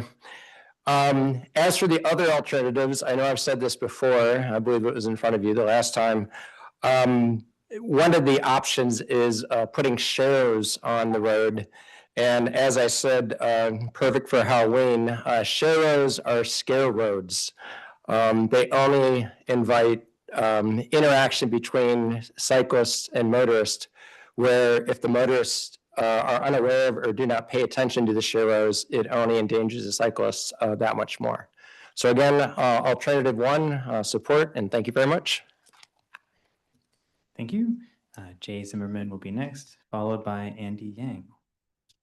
Good evening. My name is Jay Zimmerman. I live on Ticonderoga, and I bike once to twice a week, sometimes more, on Hollenbeck, and I bike almost daily throughout Sunnyvale to run errands, etc., for exercise and so forth. I strongly support option one. Buffered bike lanes do work. I had the opportunity to, for the first time, riding on El Camino Real after those buffers went in, and boy, will I feel safe.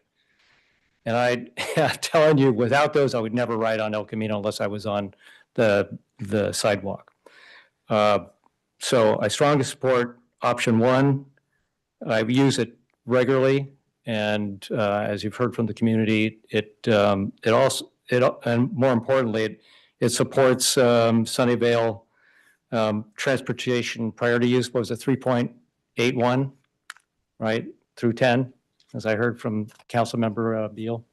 So it strongly supports and prioritizes transportation usage, as well as it's a benefit for the entire community. Thank you. Okay, thank you. Andy Yang is next, or?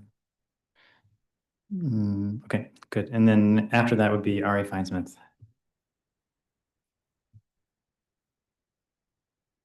Good evening, everyone. My name is Andy Yang. I live near Evelyn alongside Hollenbeck Road, and I actually work full-time at Waltz Cycle. I do not represent them tonight. I am speaking for myself as an individual. I've owned for 2 years a Trek e-bike very similar to actually to Mr. Mellinger's, and out of those 2 years, I have 3,300 miles on it. 1/3 of those miles is along Hollenbeck. Caltrain only takes me west and east. Now, option one will not only help me, but most importantly, it helps the many current and prospective bicycle riders, of whom many come up and spoke tonight. And I talked to many of these people who share a similar experience on a daily basis. They're customers who walk in and talk to me as an employee of Waltz Cycle. In fact, I have an e-bike. I go 20 miles per hour. I have a dash cam, this for GoPro. I share the footage with many people. I understand why they're scared to ride in Hollenbeck. I mean, that's the thing. It's basically me and a few other daredevils who ride this road, and that's about it. I'm skilled and I'm willing to do it. Many others, they will not. Now, it's very apparent that, you know, there's concerns over very few riders, but here's the thing. It's because there's so few riders along many of the sections here that there's just fewer accidents here to begin with, which is sort of a self-fulfilling paradox, if that makes sense. I kindly ask, please choose option one. It's going to naturally incentivize more people to bike instead of drive. And with every bicycle rider out there, there's one less car in the parking spot. There's one less car in front of you at a red light. It'll help those who do continue to drive. So please, I humbly and strongly ask, choose option one to not only help the many prospective and current bicycle riders of the community, but also to help me help them. Thank you. Date. Thank you. All right, next is Ari Feinsmith, followed by Julia Leo.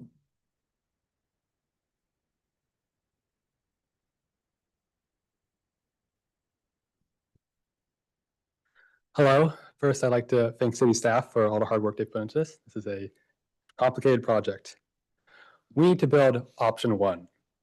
My name is Ari, and I'm 24 years old. I grew up in Sunnyvale for my entire life. As a child, I would have liked to bike to school. I would have loved to. I would have loved to bike with my friends to the park, to the store.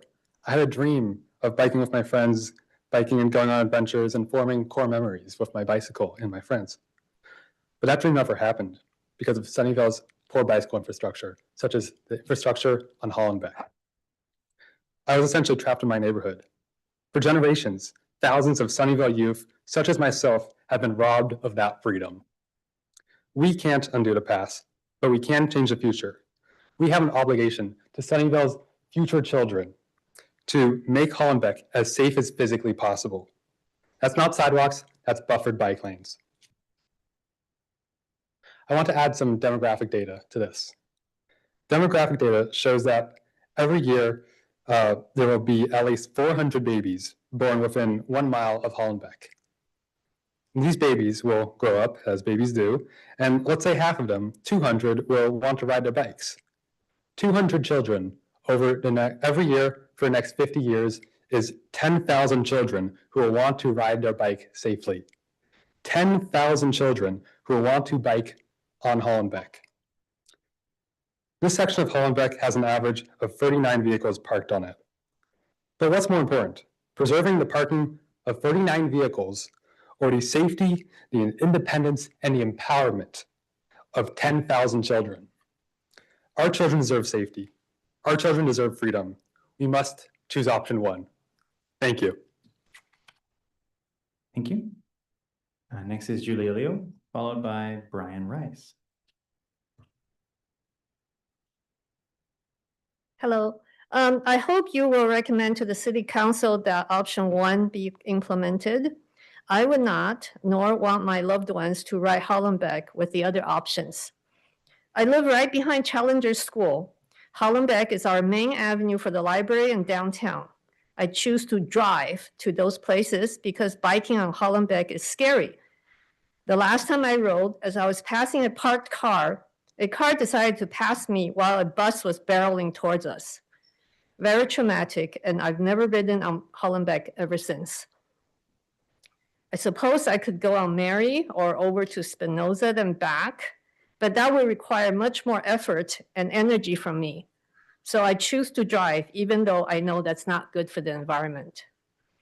My husband gets most of our groceries by bike. Hollenbeck is, of course, the most straightforward way to get to the farmer's market, Sprouts, and Trader Joe's.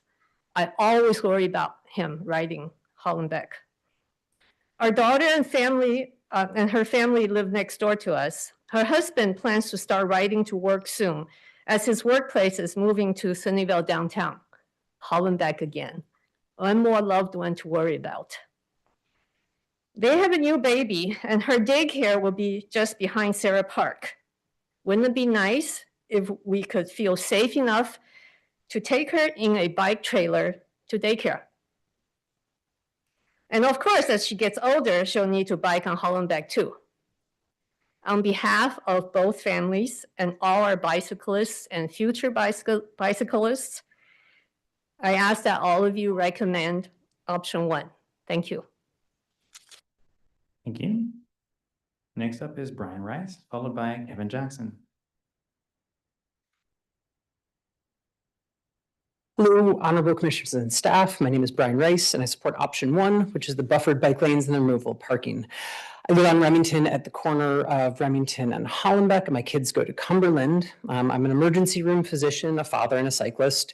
This is a pretty visceral issue for me, as I've both been myself in bicycle versus auto accidents as the bicycle, and I unfortunately get to see these sorts of accidents as a routine part of my daily life, and that this is something that's a very concrete, real issue for me. I've commuted by bike in Montreal and in Manhattan, and now commute from Sunnyvale to Palo Alto, and I have a relatively high automobile tolerance.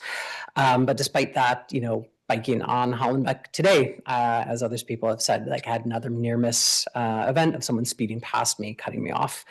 It's a 3-block straight line for my kids to go to Cumberland on Hollenbeck, but instead of risking it for those couple of blocks, we actually go mile and a half way around Las Palmas just to avoid it. My kids have had near misses on Hollenbeck. And during the morning school commute, all the bikes get pushed up onto the sidewalk, which also makes the pedestrian experience unpleasant and unsafe.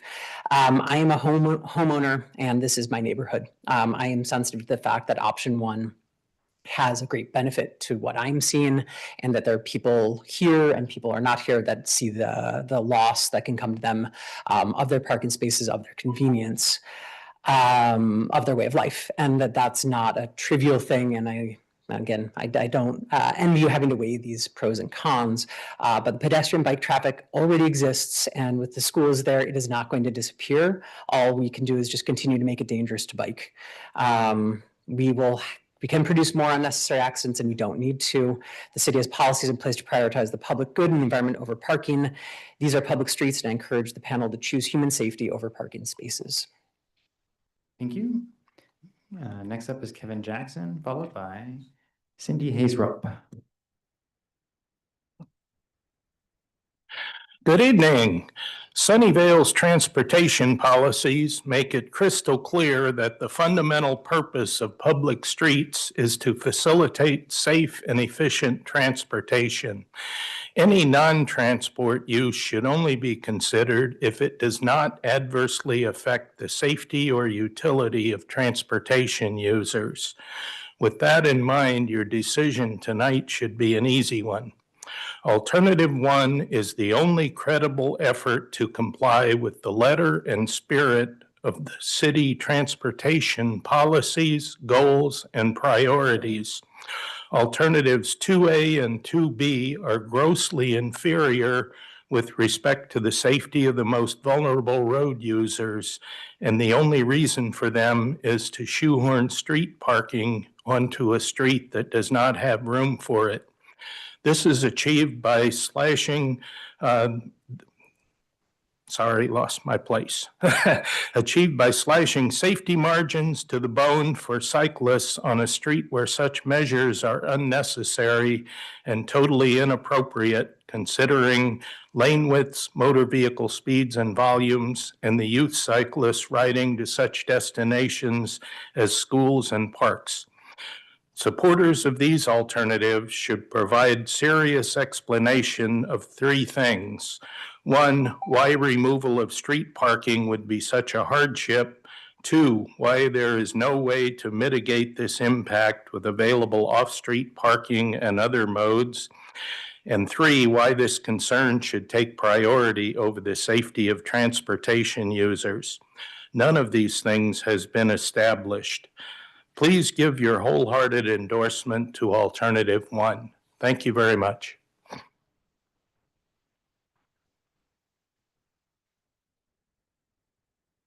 Thank you. Next up, we have Cindy Hayes-Rupp, followed by Daniel Karpilovich.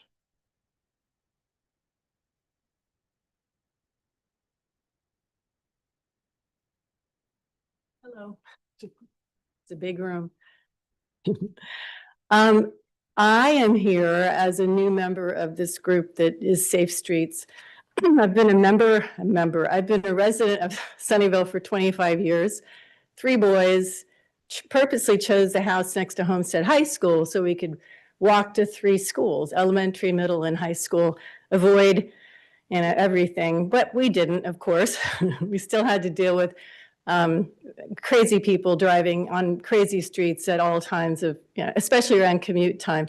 So I was instrumental way back in terms of having Sunnyvale put crossing guards in, for example, because I saw too many kids getting hit because parents were, talking on the phone, drinking coffee, going into the sun, and then hitting kids in crosswalk.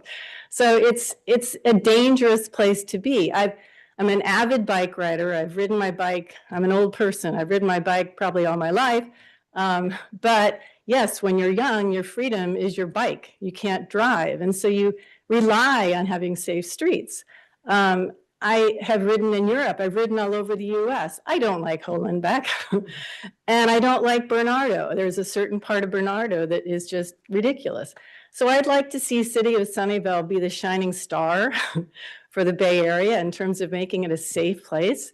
You go to Amsterdam and everybody's biking to work. Why? Because it's a wonderful place to bike to work. Everybody wants to bike. So if we could encourage nice, safe places to ride, people would be biking. And for those who say they never see bikes on Hollenbeck, well, that's because it's not a safe road. I have friends who've died on Grant Road, Foothill Expressway, and also where else? Alpine Road. And that it just happens, unfortunately, but doesn't have to happen in a neighborhood environment. And so I think we need to look out for our fellow people. And Thank you. Appreciate that. Thank you for your comment. Next is Daniel Karpelovich, followed by Anna Lou. Hello. Hi, good evening. First of all, I'd like to request the commissioners to directly ask the staff to justify their recommendation in light of the loop policies. They seem to be completely not in alignment. Additionally, the parking analysis was extremely conservative. The worst case of worst case scenarios, I applaud staff for recognizing and admitting this. But we need to look into that more, right? We need to analyze the parking better, and luckily Sunnyvale Safe Streets did so, and their analysis of the same data is much more realistic in my opinion. That being said, I'm not really concerned about parking because every house has 4 to 5 parking spaces on the private property, right? It is not the city's job to subsidize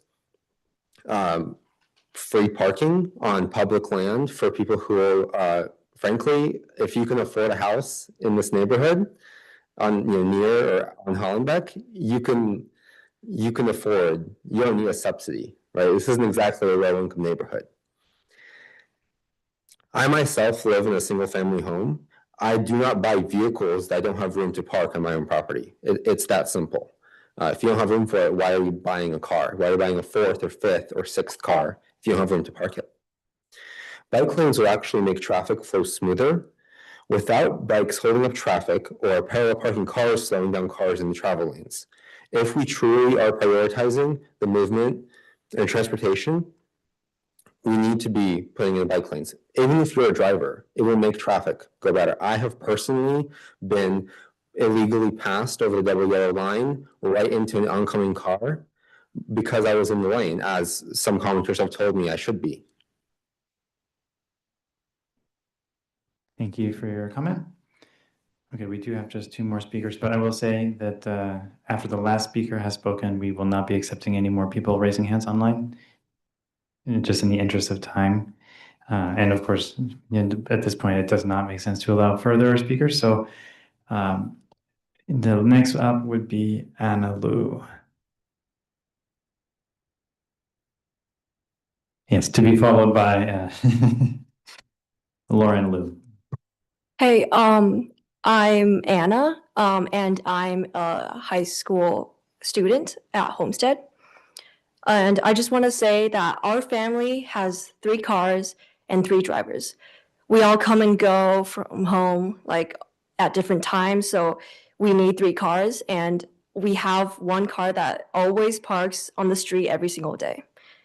And I think that it's just more dangerous for us residents because I always come home late from school activities, extracurriculars, and Sometimes I'm out playing pickleball. And we have to walk long distances at night, sometimes even crossing streets. And it's not just our family. I'm sure there's a lot of other student families. And my sister comes home late as well, almost every single day. Bikers can take alternative routes. And I know it's maybe not the most convenient, but we can't move houses and it's our home. We have to come and leave our houses every single day. And we can't like just go somewhere else. So I advocate for no biking lanes. Thank you. Thank you. Next is Lauren Liu, followed by the online commenters. Good evening. Thank you for giving me the opportunity. So I'm living on Hollenbach Avenue. As a resident, I feel remove the parking lot is not a good decision. So research shows if the street become wider, like if you remove the parking lot, so the we will get more speeding car. So no matter the speed limit on the street is 30 miles per hour or 35. So whenever I drive on the Hollenbach, I will feel many cars, they actually drive more than that. So if we remove the parking lot on the street parking, we will, I will see, I can see more cars will even drive more faster than that. And also some speaker mentioned there's a Hollenbach student also want to bike. That I don't quite understand. Actually, bike on Hollenbach is not a good decision to go to Homestead, because even you go to Hollenbach and then you will go to the Homestead Street.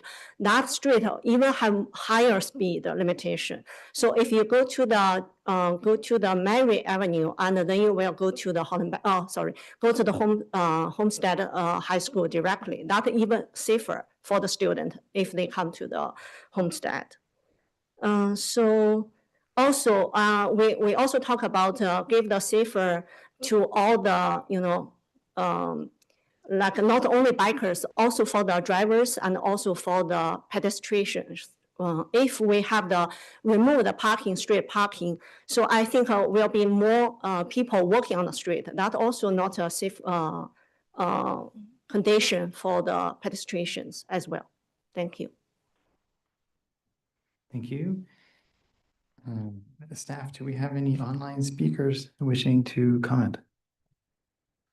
We do, Chair. First up, we have Angela. Angela, you have 2 minutes to address the commission. You are now unmuted. Good evening. My name is Angela Roush, and I'm a former BPAC commissioner. Based on the Loot Climate Action Playbook, Vision Zero, and if we want to increase biking, option 1 is the only option. And if safety is our intention, option 1 is the only option. Option 2 is marginally safer, but I don't believe it will encourage any new bikers. Option 3 keeps the status quo. Cupertino has done a good job of adding bike lanes and increasing safety. My sense, however, is that it was done as a reaction to a bike fatality on McClellan, where a young student on his way to school was killed. I don't want to see Sunnyvale be reactionary, but proactive. Please support option 1. Thank you. I yield my time. Thank you, Angela. Next up, we have Crystal Wickham. Crystal, you have 2 minutes to address the commission. You are now unmuted. Hi, my name is Crystal Wickham, 23-year resident of Sunnyvale, and I live less than a mile from Hollenbeck. Please recommend option 1 to City Council. 4 parts of the general plan plus the complete streets policy and move 3.I of the climate action playbook essentially require that bike lanes are given preference over car parking. And LT-3.22 specifically states provide safe access to city streets for all modes of transportation. The safest option is buffered bike lanes, option 1. Separately, if the speed limit on Hollenbeck is reduced to 25 miles per hour and enforced, it would make the corridor even safer for residents exiting their driveways, cyclists, and other motorists. Hollenbeck is quite narrow to be a collector. With speed limit changes, non-neighborhood auto traffic could move to nearby and wider collectors. Streets are for movement of people. Parked vehicles inhibit that movement and limit visibility for residents. Please recommend option 1. Thank you.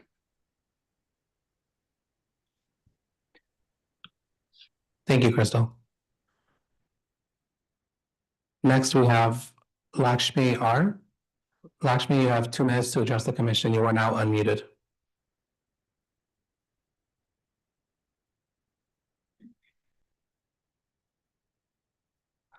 Lakshmi, are you online?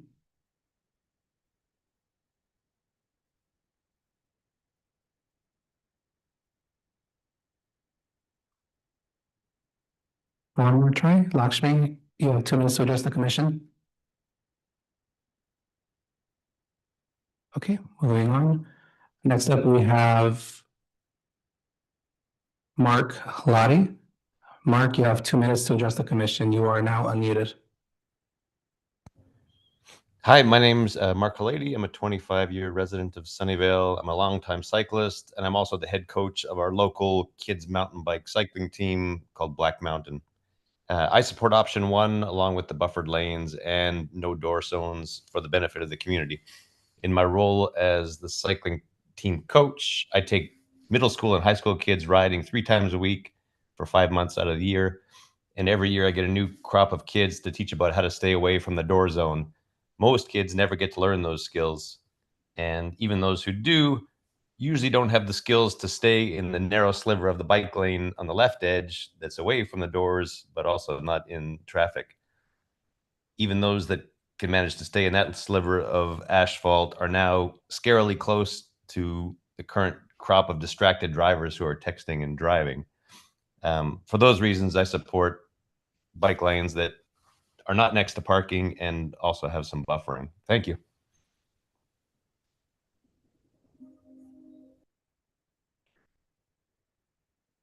Thank you, Mark. Next up, we have Kinsey Kwan Lu. Kinsey, I understand your presentation. We'll put that up for you. I will warn you when you have 30 seconds left. You have now been unmuted and you have 2 minutes to address the commission.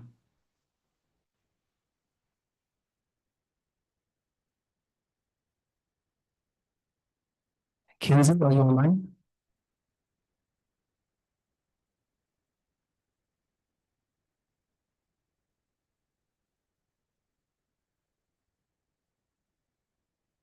Kinsey, are you online?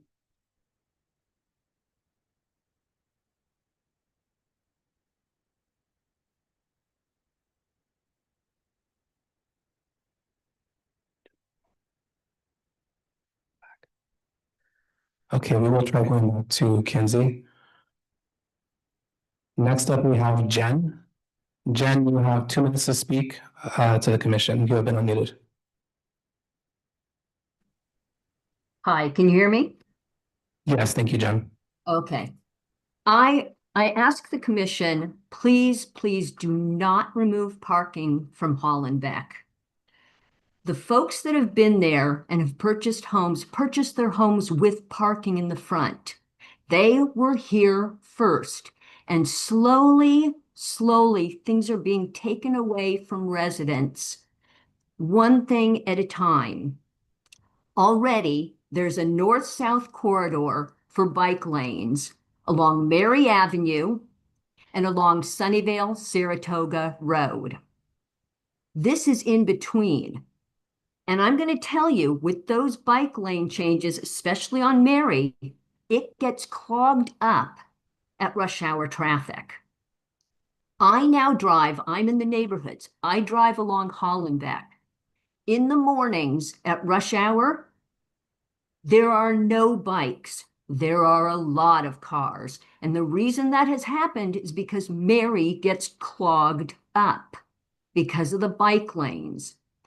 There are already ways to get from north-south Sunnyvale, even though some of the speakers here implied that there were not. I was not objecting to those changes, especially on Mary.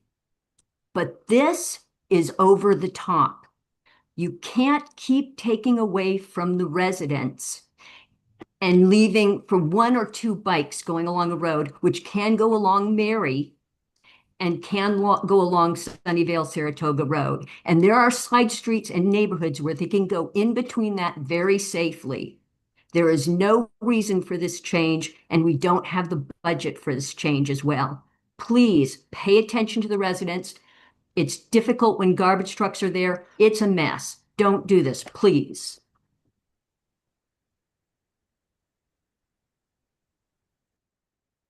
Thank you, Jen. Next up, it looks like we have a participant dialing in by phone, ending in 975. Participant, if you can please announce your name. You have 2 minutes to address the commission.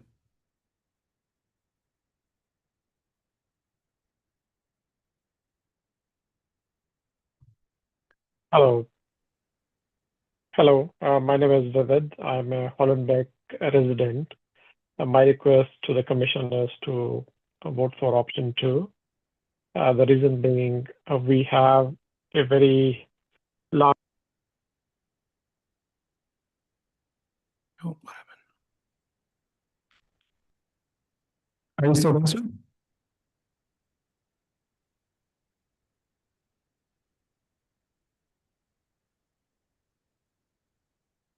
Hello, sir. Are you still speaking? Are you still?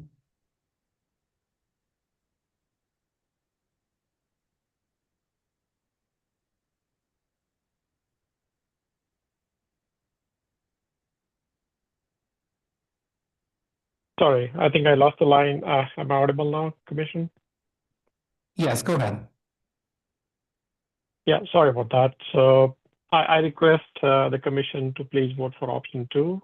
We got to strike a balance between making sure that the residents have adequate access and the services that they consume, be it the gardener servicing their homes, access to healthcare. All those services need on-street parking. It's very difficult for service providers to bring heavy equipment or to walk and provide services to the residents who live on Hollenbeck. At the same time, if you take an example of what we have on the Mary Avenue, right? So we have shared on-street parking and bike lanes on alternate sides. So why don't we take a template out of Mary and apply that on Hollenbeck? While Mary is a much bigger road compared to Hollenbeck Avenue, I'm sure you could have gone ahead.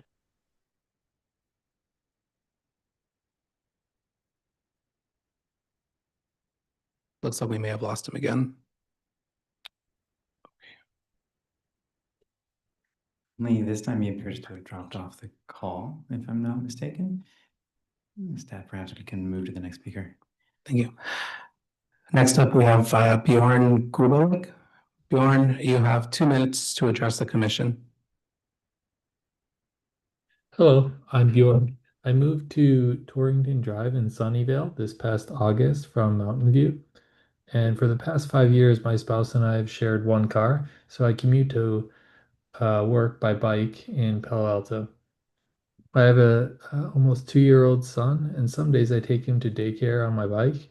And my typical commuting route is along Sunnyvale, Saratoga to the Caltrain. But if I go to Stevens Creek Trail or I want to take my son to the library or Sarah Park, I take Hollenbeck. I don't really like biking on this section with my son because a few times I did. The combination of speeding cars and needing to merge into the lane to get around parked cars just seemed too risky, even with a radar and all of the appropriate, lighting and signals on my bike. And when my son grows up and attends Cumberland or Sunnyvale Middle, I would not feel comfortable with him biking on Hollenbeck in the current state without bike lanes. And I would feel comfortable with option 1. Buffering in one direction seems like an incomplete solution because kids will have to take an alternative route when they come home from school.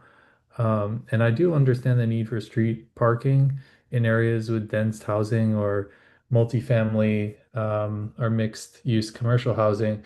But when I drive down Hollenbeck, I see mostly single family homes with wide driveways and two-car garages. And it makes me wonder if we actually know how essential residential parking is, if street parking is always an option. On the topic of property values, I can understand how some might think removing street parking would hurt property values, but bike-friendly signals also contribute to property values and contribute to the value of public transportation. So thank you, and I would like to advocate for option one. Thank you, Bjorn. Okay, now we're circling back to Kinsey. Who I understand is online now. Kinsey, you have 2 minutes to address the commission. Yeah, hi, thank you. Yeah, I'm Kinsey. I grew up near Sarah Park, and I'm currently in college in Davis studying civil engineering, but I still come back and visit. And I like to bike to get around. I like it because I get to get outside. I don't have to worry about access to a car if I want to go somewhere. And in Sunnyvale, I like to go to the library or downtown. And the only way really to get there from kind of the Sarah Park area is on Hollenbeck.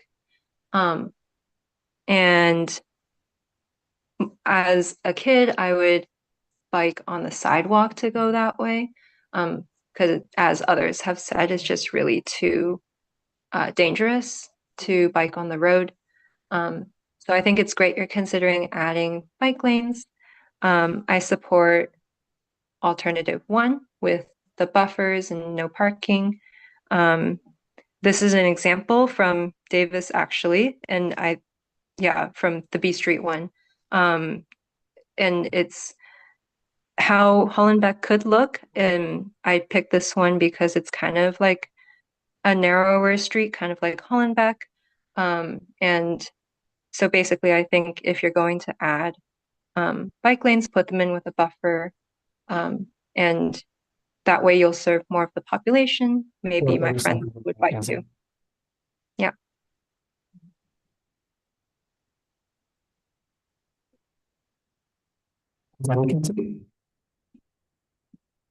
Sorry, what?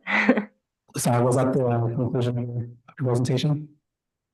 Yeah, I just wanted to show that picture. Yeah, it's just showing like how it could be like more of a livable place when the streets are like safer for people like that.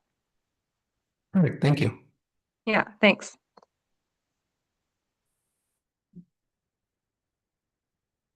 That was the last of our online participants, Chair. Thank you, staff. I will go ahead and close public hearing at 9:13 p.m. I will now ask for discussion from my colleagues.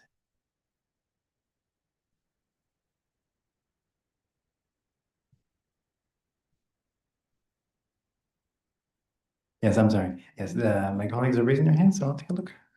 Who would like to speak? Vice Chair Beagle, looks like you are first.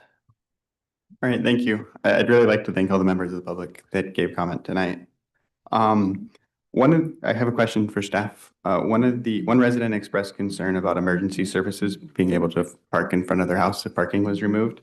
In times of emergency, are emergency vehicles permitted to pull up directly in front of the house, even if it's technically not parking allowed? Yes, emergency vehicles, it is my understanding, are to park wherever is blocking a lane. Usually implement some sort of traffic control to keep the traveling public safe, but they will be able to legally stop anywhere they need to take care of the emergency they're there for. Right, thank you. Then this is a comment. Another member of the public recommended bicyclists to take the full lane while riding on Hollenbeck.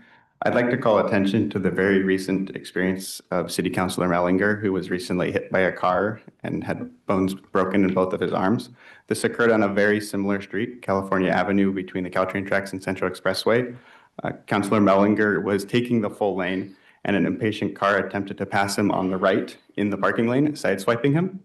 And so that's the exact kind of situation that we're looking to avoid on Hollenbeck. Taking the lane is not always a safe option, especially if drivers perceive there is space to the right and they're impatient. Then earlier, I had staff bring up the Loot City policies regarding transportation priorities. I wanted to revisit this and ask directly what factors caused staff to determine that the recommended option of 2B was important enough to sidestep or bypass. I mean, I'm looking for the right word, but I think you understand my intent to sidestep these policies. So you're asking why our staff recommendation is not following those loop policies specifically. So the scope of this project included extensive outreach, and we were directed, as we commonly are, to do extensive outreach to as much of the potentially impacted community as possible. And it's our job to represent the entire community. And so we reached out when we heard feedback that we weren't reaching out enough. We reached out more, and then we take that feedback and we develop the alternatives to consider. Those alternatives are running the full gamut of everything we hear.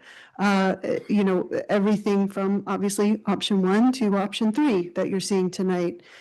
So we continue to go out to as the team mentioned, we had 2 rounds of feedback, and this is our 3rd BPAC meeting, which is actually rare for study issues. Usually we come to BPAC twice, but because this was an important project, we wanted to get that community feedback before we had started developing alternatives, really hear from the community, what are the concerns here? And so we take all of that feedback in addition to all of our policies, our ATP, our Vision Zero, our general plan, our LOOT, all of the various components in addition to our standards, our safety standards, our design standards, our guidelines. A lot of folks mentioned NACTO and other VTA guidelines. So that is our bread and butter, right? Those are our documents that we try to strive to meet as much of that as possible. At the same time, we're reaching out to the community and we are hearing feedback directly. And as you've heard tonight, and as we've heard at our community meetings, that feedback is very different. And so it is our job as city staff to represent the full range of what we're hearing.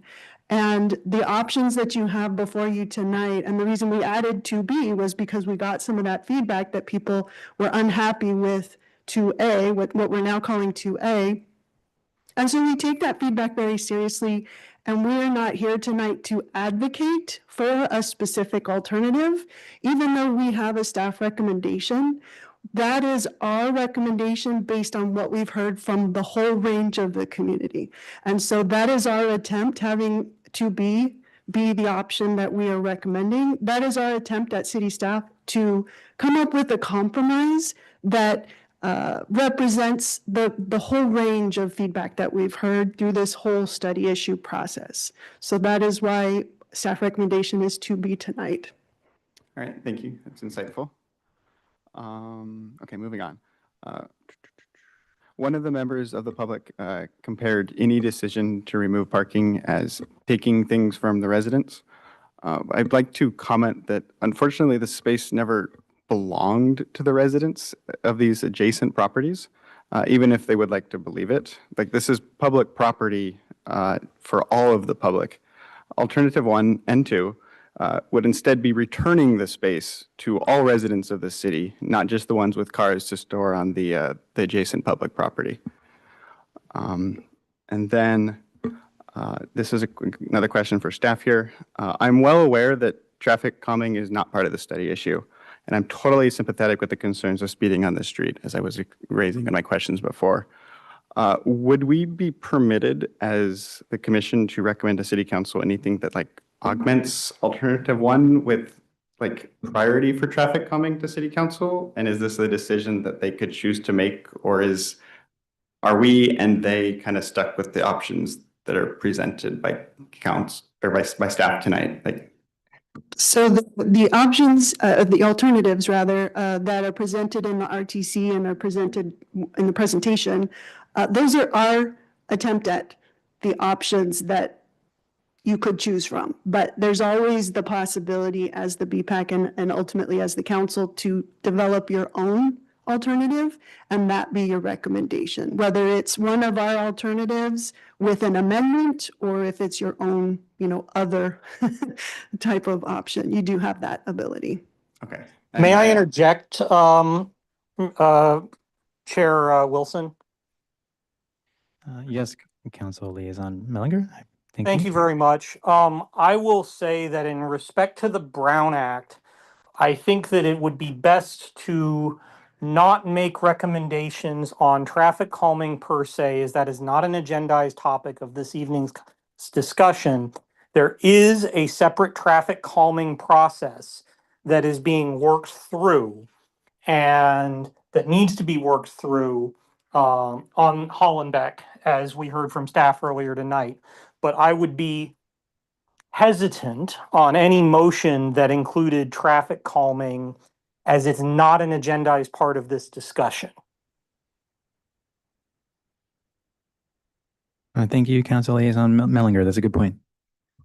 Yep. Okay. And that was just the end of my comments. I await a motion, or I'd be happy to make a motion when everybody else is finished as well. Thank you. Very good, Vice Chair Beagle. I see that Commissioner Mailman's hand is also up. Did you say mailman? My mistake. I'm like, what?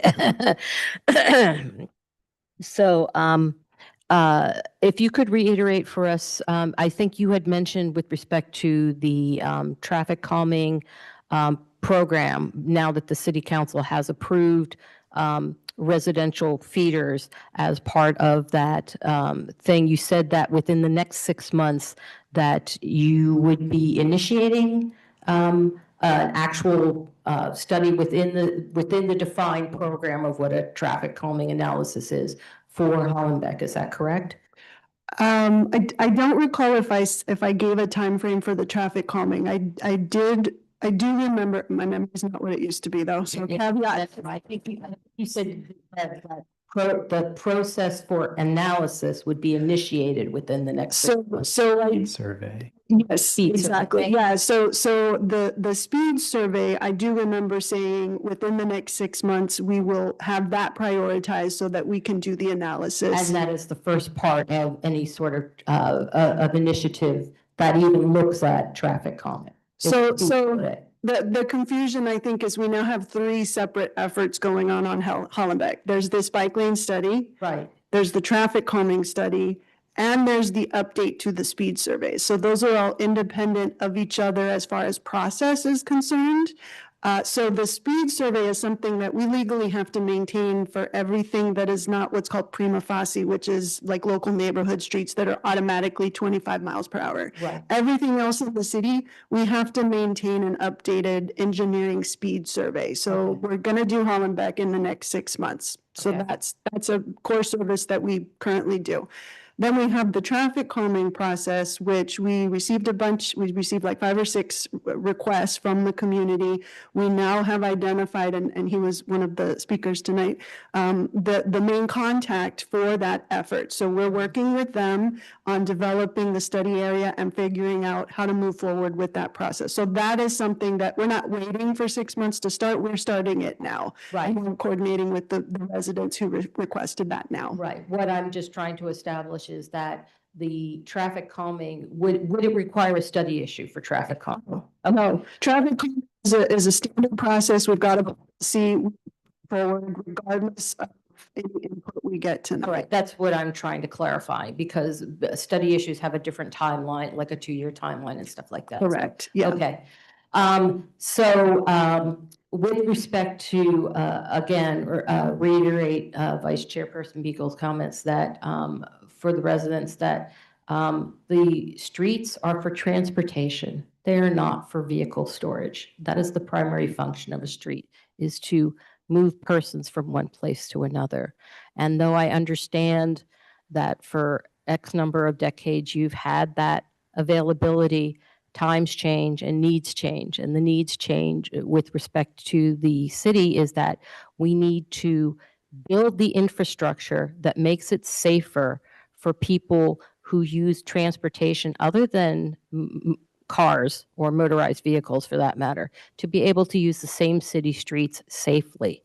And that is what we're looking at. And a lot of people have been pointing to, I don't see cyclists. Well, you don't see cyclists because they don't feel comfortable with the existing infrastructure. And it's like, you know, Field of Dreams. If you build it, they will come. And if you build good bicycle infrastructure, more people will be out there on those bicycles, which actually makes it better for you because that will be that many fewer vehicles on that road. And in conjunction with it, that will also give you better lines of sight out of your driveway if we were moving the street parking, because you don't have those cars going down there, blocking, you know, at the end of your driveway. And the other thing is that removing parking does not make traffic go slower. It makes it go faster. Putting bike lanes in makes traffic go slower because that is a legal infrastructure, which now that if you have a vehicle who violates the biking lane whilst a cyclist is using it, now there is legal action that can be taken by the cyclist if they're involved in a collision, by a vehicle invading their space, just as much as those double yellow lines and the white lines indicate what vehicles can use. That's the same thing for bicycle lanes. The same thing for sidewalks. If a car jumps up on a sidewalk, that's invading the pedestrian space. That is a legal requirement. So we need to have the infrastructure to enable people who are on bicycles and scooters for that matter, and skateboards and whatever else they're using to get to high school, because I've seen teenagers use everything, to be able to use the streets safely. And the only way that we can do that is if we provide the infrastructure. And I know change is upsetting to people, even good change, but change will come and change must come. So, and the fact is we need to prioritize the use of the streets for everybody who wants to use them in a safe manner, not just one class of person over another. And regrettably, the ownership of property on the street is not an entitlement to the street. I live on a street that has no street parking, has no bicycle infrastructure, but we're working on it. So, you know, that's the way it goes.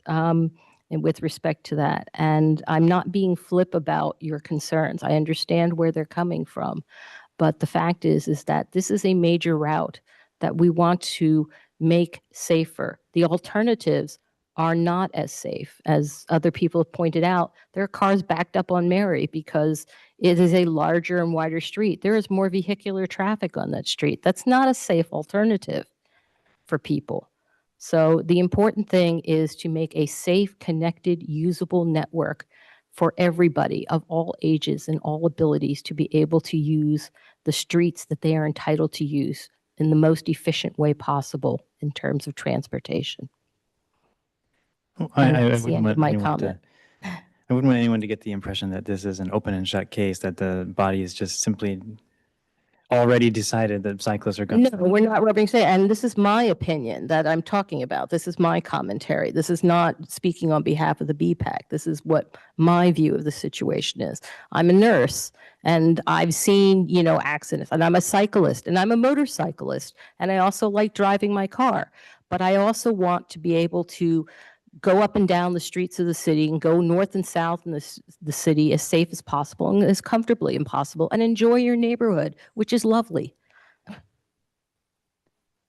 And there's I think the safety concern is really strong. We're saying safety, safety, safety, and it seems like there already are collisions and there already are people who are riding in the streets and then accidents are happening. So I guess if we don't try to, my point here is that if we don't put in bike lanes or come up with some compromise, is the result that that there will be a death on the street.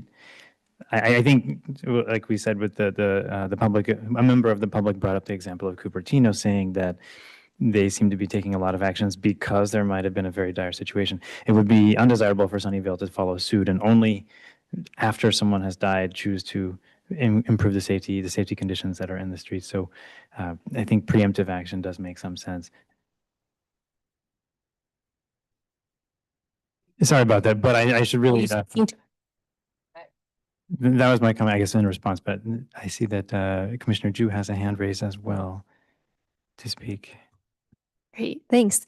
I have a couple of clarifying questions based on some of the comments that we heard tonight. The first is one of the residents had mentioned there was a motion on Hollenbeck for bike lanes back in 2022, and not much has changed since then.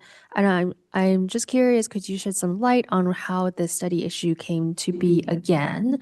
And why now, which is basically the rhetorical question that the resident asked that I would like to make a real question. Sure, yes, thank you.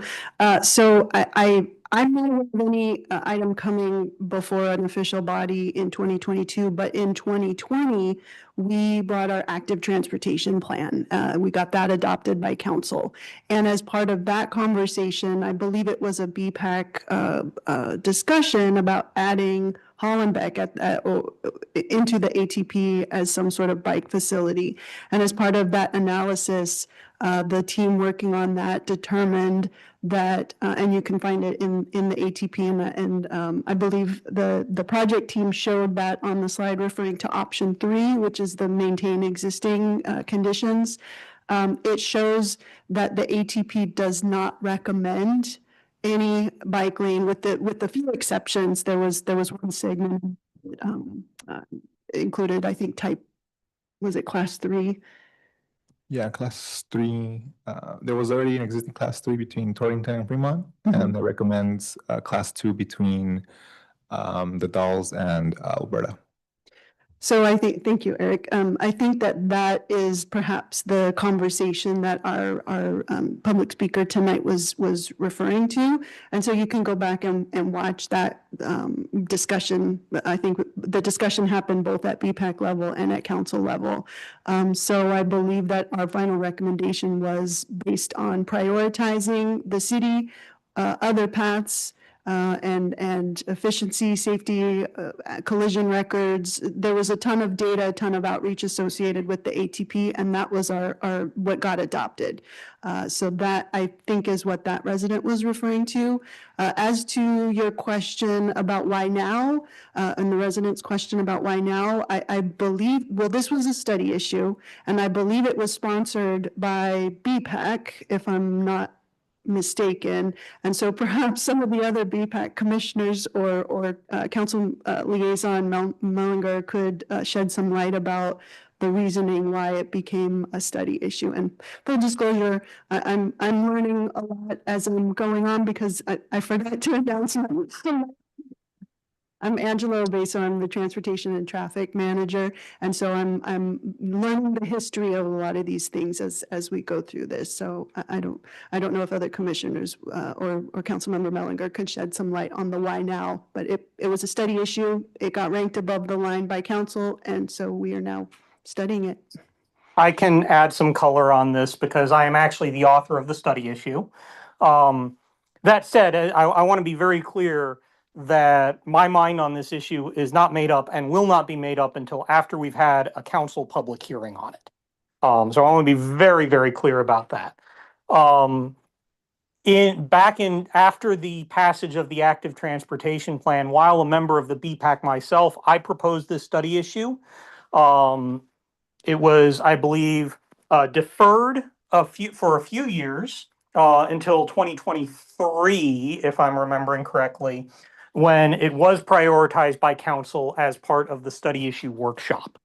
So that is the history. And as Ms. Obeso pointed out, yes, the ATP did not include bike facilities on Hollenbeck. That was actively discussed and debated on the BPAC and in city council. Ultimately, the council in 2023 decided that the topic was worth looking at. And I hope that provides enough color, and I'm happy to answer any other historical questions.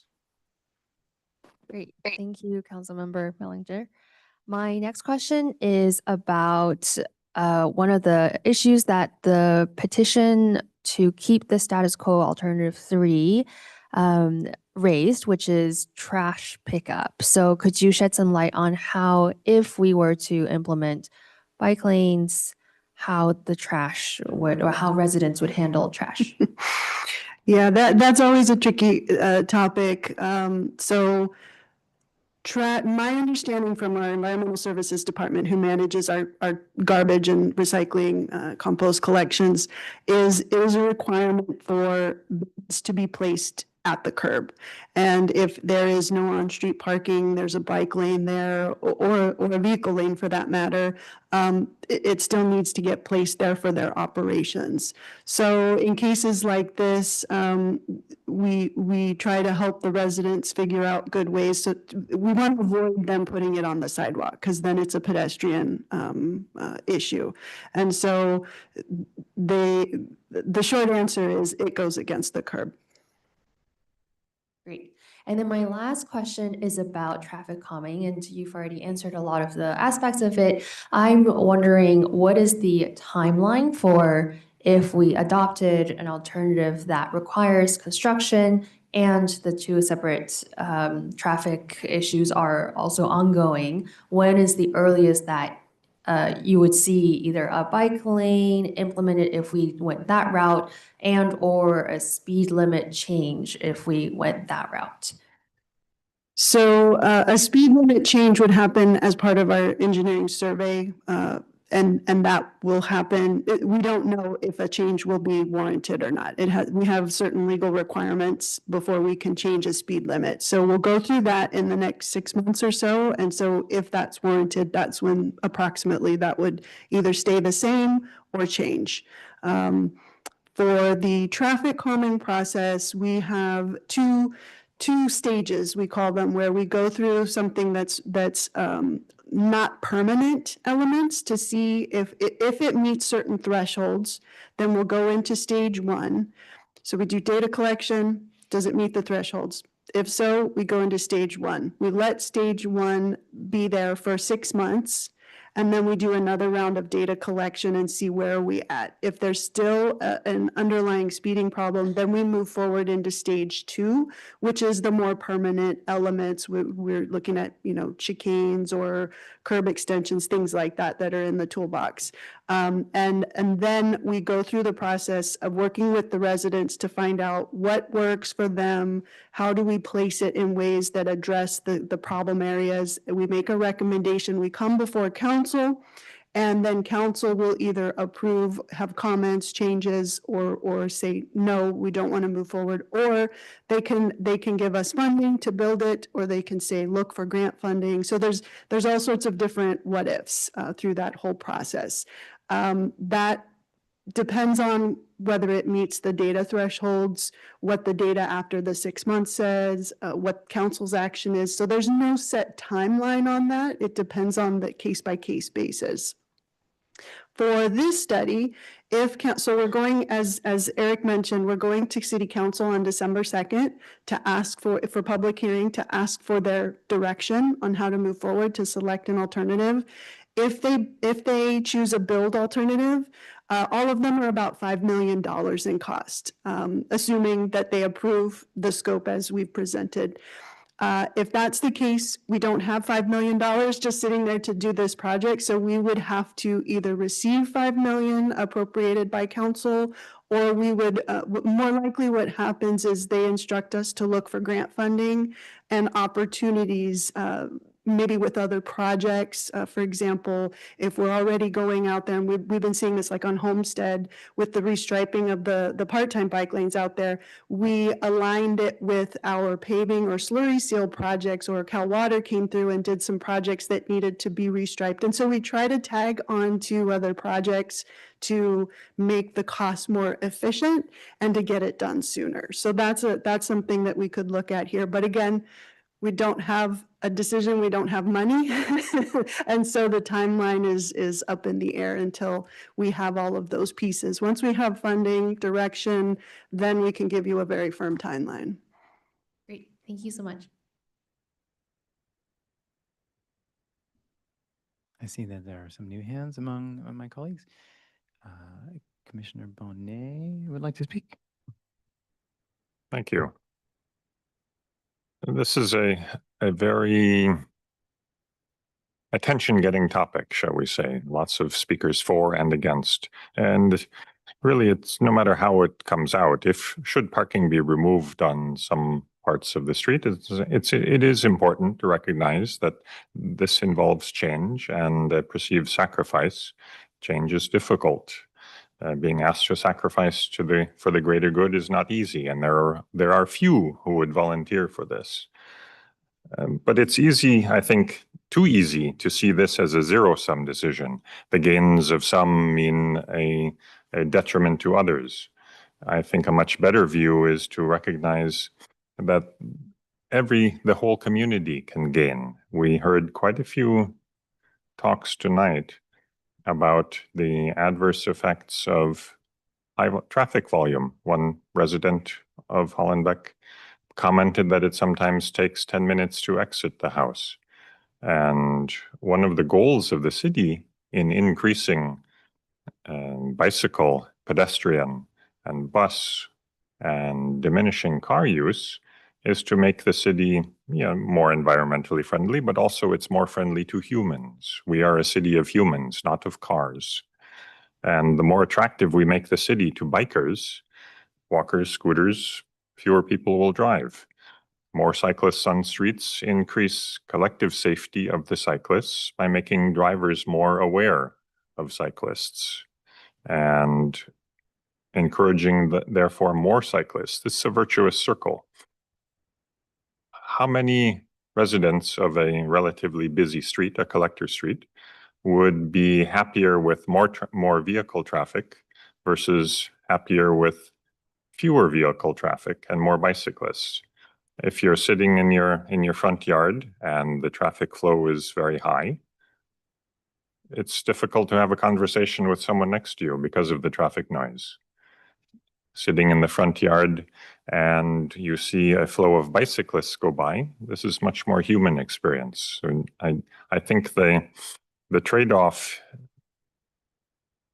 if it results in greater cyclist and pedestrian and scooter use throughout the city, which is one of our goals as a city in California, is a benefit to all, both those who live on or nearby the street and those who don't or who commute on it.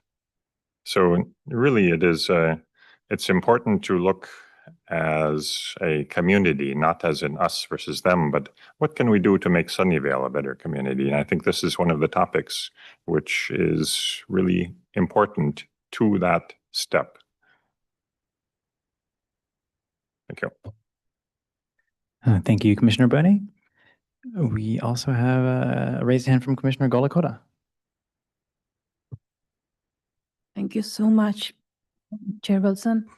I really admire Commissioner's comments on we are a community for all citizens of Sunnyvale. It's a very nice thought, and I appreciate the thought that we want to make the city more friendly. I happened to be here on October 2nd when Mayor Klein declared October 13th to be the day for recognizing the disabilities and Sunnyvale being a welcoming place for all denominations of people, race, and ways of life and abilities in the city. One of the things in my personal journey in my life I've recognized is every stage, every situation demanded different kinds of outlook, different kinds of needs for what my life needed to make that phase comfortable. And we as a city, we have all these housing, all these kinds of people living at different stages of life. You know, we are not living with able-bodied, all the time, being able to be in circumstances, even if we are able-bodied, we might be taking care of someone who will have needs that force us into using things that we would normally not use. I mean, it's already late in the night. I don't want to go too deep into the detail. I'm a strong environmentalist. I go to extreme lengths. I used to go to extreme lengths to avoid the use of plastic. go to extreme lengths to line dry my clothes, not to use excess energy, very careful about my energy use, very careful about my carbon footprint use. All that changed when I had a baby, and things and my life changed when I was taking care of my in-laws and my dad, who was in his last stages. Things were different. You know, there are people in our city that are undergoing these kind of situations. And one of the things that bugs me is that, you know, the community that has these needs are overwhelmed all the time. And expecting them to come, show up here and make them talk, that these are day-to-day difficulties. Every single area they have to fight, like right now, the IDEA law is completely, I mean, the funding for special education is completely gone because they've dismantled the whole Department of Education.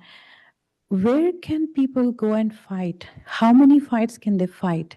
You know, if we don't recognize that we are a city of all kinds of being, all kinds of people living here, having the needs of people coming and visiting them. I know parents who have respite care workers visiting them, and some of the parents are paying out of pocket for occupational therapists to come to their home to give the therapy to their kids. And occupational therapist comes in for a 50-minute session, and they charge $280 when they do a home visit. Every minute costs a lot of money, and most of the insurances do not cover that.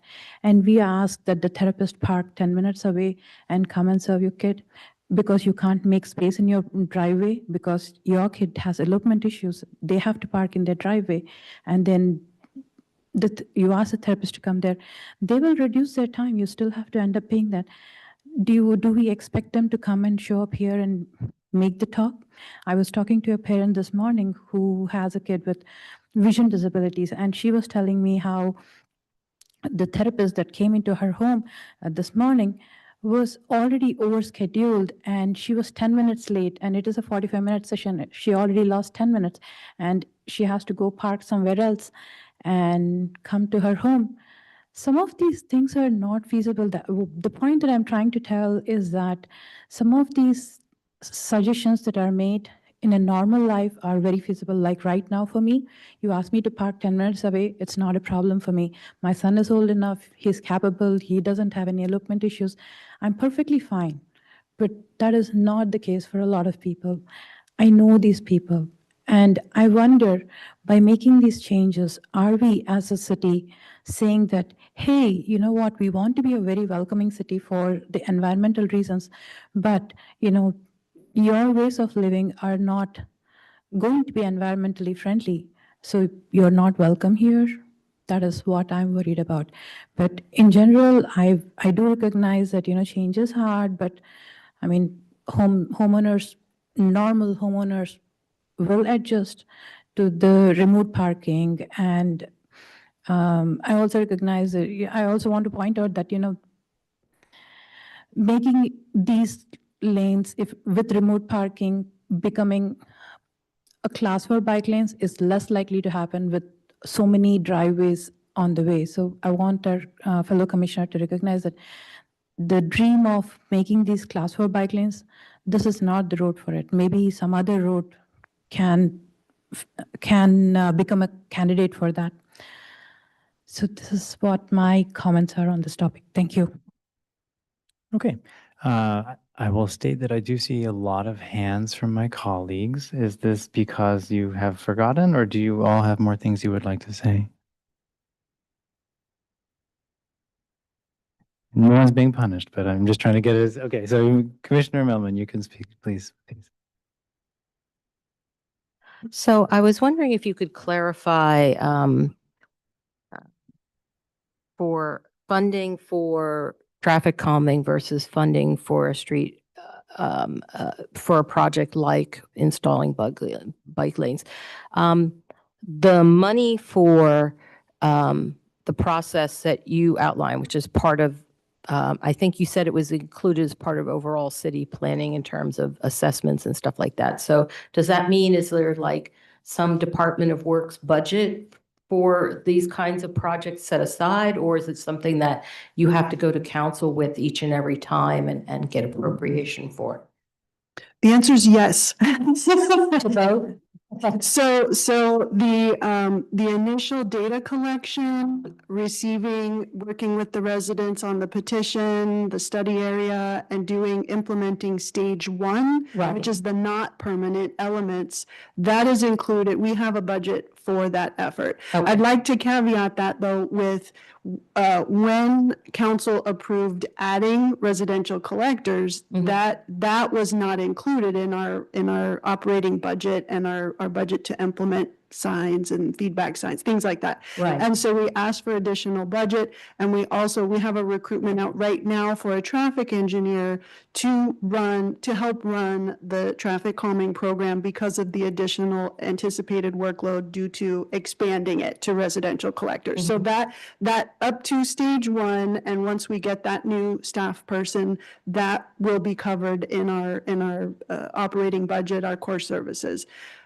If a project goes through stage one and still has an issue and we need to go into stage two and look at permanent, evaluating that extra data collection, that is included, but to build anything has to be approved and funding appropriated by council. So that piece, we don't have a fund where we can build the permanent elements from. Right. That's a case by case basis that comes to council and gets decided by council. Okay, so the analytical part is covered more or less, but the design and the project implementation part is not. Correct. Okay, that's what I wanted to clarify. And then if we were to approve, this is our recommendation going to council, and if council were to approve changes to Hollenbeck, either, option 2A or option 1 or whatever. Obviously, the status quo is nothing else. This would necessitate the hiring of a design project team, because what we've seen now is thoughts on how the implementation, not the actual implementation kind of thing. That would involve hiring a design someone to design the changes and then actually put the funding for dirt in the ground changes or whatever. Yes, we would have to have money, we would have to have funding either appropriated by council, or we would have to go out and get grant funding to hire a design consultant. There's also some elements that we would need to analyze a little bit more about crossings, what kinds of crossings, treatments, and if we needed to add any of those, and what should they be? Right. Where should they be, all that. So all of that would require funding, and then ultimately, yes, the construction would require additional funding too. And would any Measure B funding be applicable for like traffic calming kind of stuff, or is that not within its bailiwick? It's possible, but typically when we have received Measure B funding for projects, they've been bigger. Like Bernardo Undercrossing has Measure B money. Stevens Creek Trail has Measure B money. Those are much larger and more regional, impacting multiple agency type projects that they just tend to compete better. It's not to say that we couldn't get Measure B money. It's just, yeah. Right. No, I'm just trying to identify potential funding sources for these various options kind of thing. So, okay, that answers my question. Thank you very much. Okay, yeah, very good. I see Vice Chair Beagle also has his hand raised. Yeah, I'm ready to make a motion.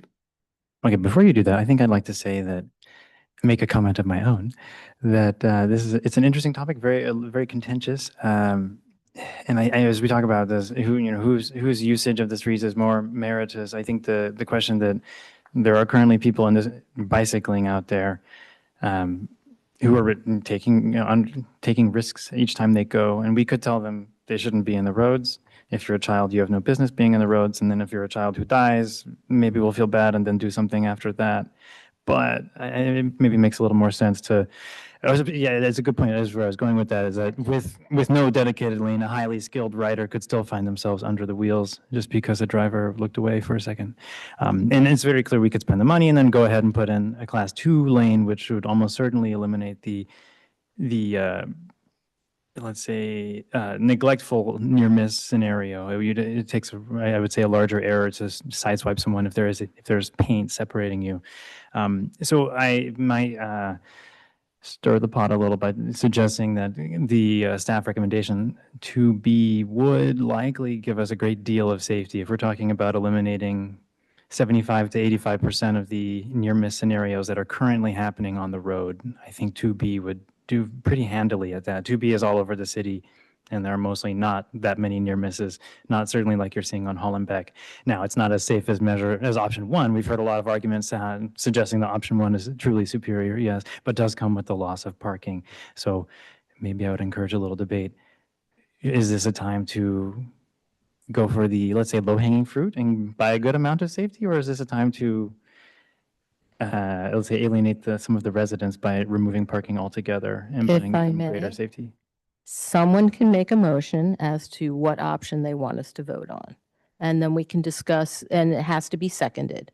And then we can discuss, our rationale for the motions, and then we vote on it. If that motion doesn't pass, then we could look at the next option and discuss on that. Obviously, the risk is that we don't get a consensus on either option, then we have a problem. So those are the choices you have. Too right. Vice Chair Beagle, I heard you had a motion. Would you like to announce that? Yeah, I move to recommend to City Council to accept option one.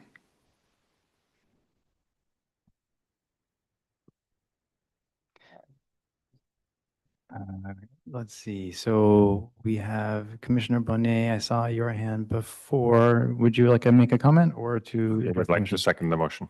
Seconding the motion. And the motion has been made and seconded. I believe staff, could you help us to take a vote? I'm sorry, my mistake. Yes, we discussed the motion. Yes. Okay, I will welcome comments from my fellow commissioners.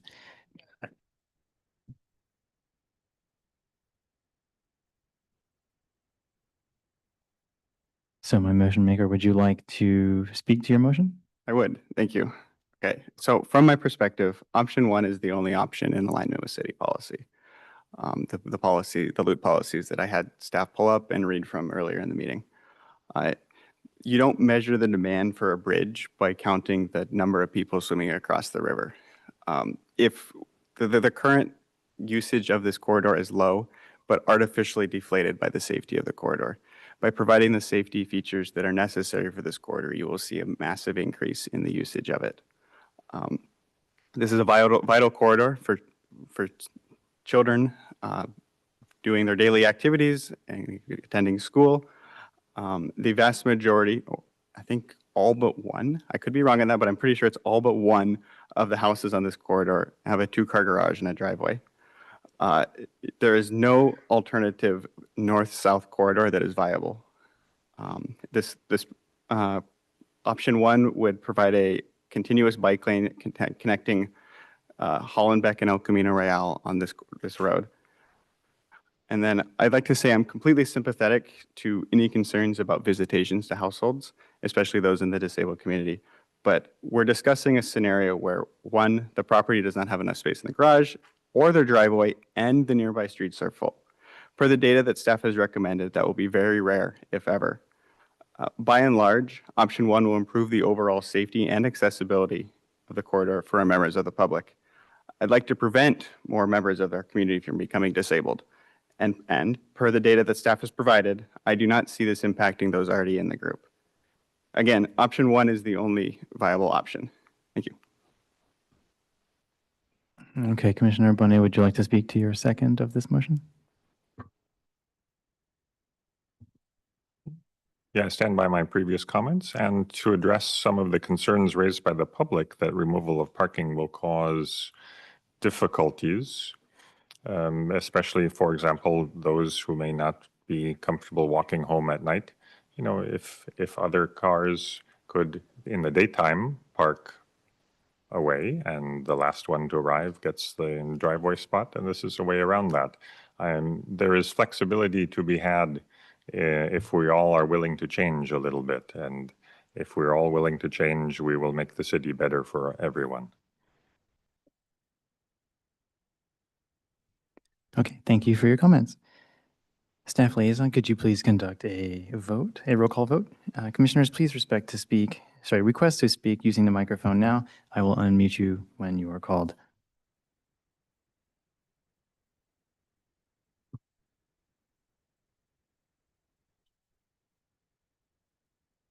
Okay, so it sounds like we are voting on a motion to propose to council that they approve alternative 1.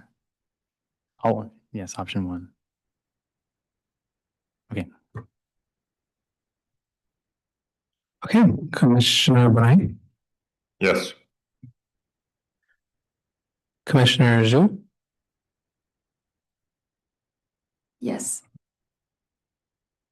Chair Wilson, Yes. Vice Chair Lugo, Yes. Commissioner Hickman is absent. Commissioner Golakota, No. Commissioner Melman. Yes. Okay, option 1 passes with 5 yeses, 1 no, and 1 absent.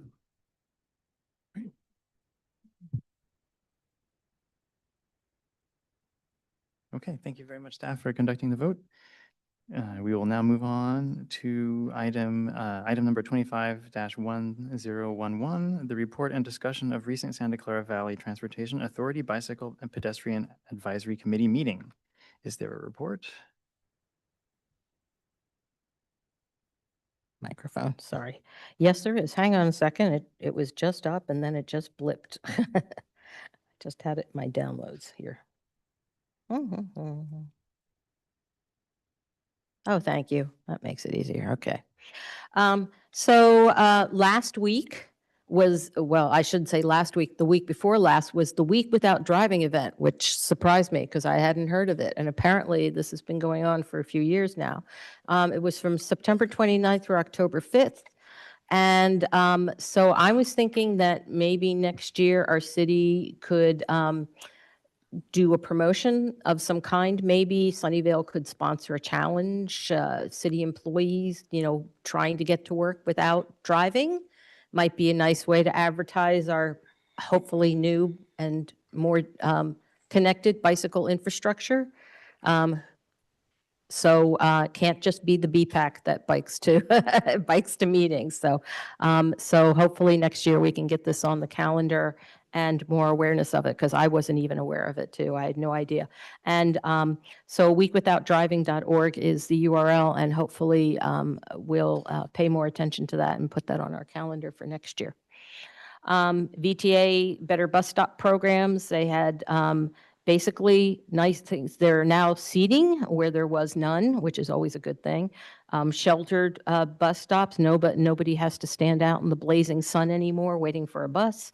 There are ADA access improvements like pads for kneeling buses and so forth. Lighting improvements because nobody wants to hang out in a dark and creepy bus stop, that kind of thing. So I provided several ways that you can provide your feedback year-round on these improvements or lack thereof, where you think there should be. So please utilize the various emails and URLs that I've listed, or the phone number. And if you take the bus transit regularly, please do let the VTA know about your comments and feedback. They really want to hear from you.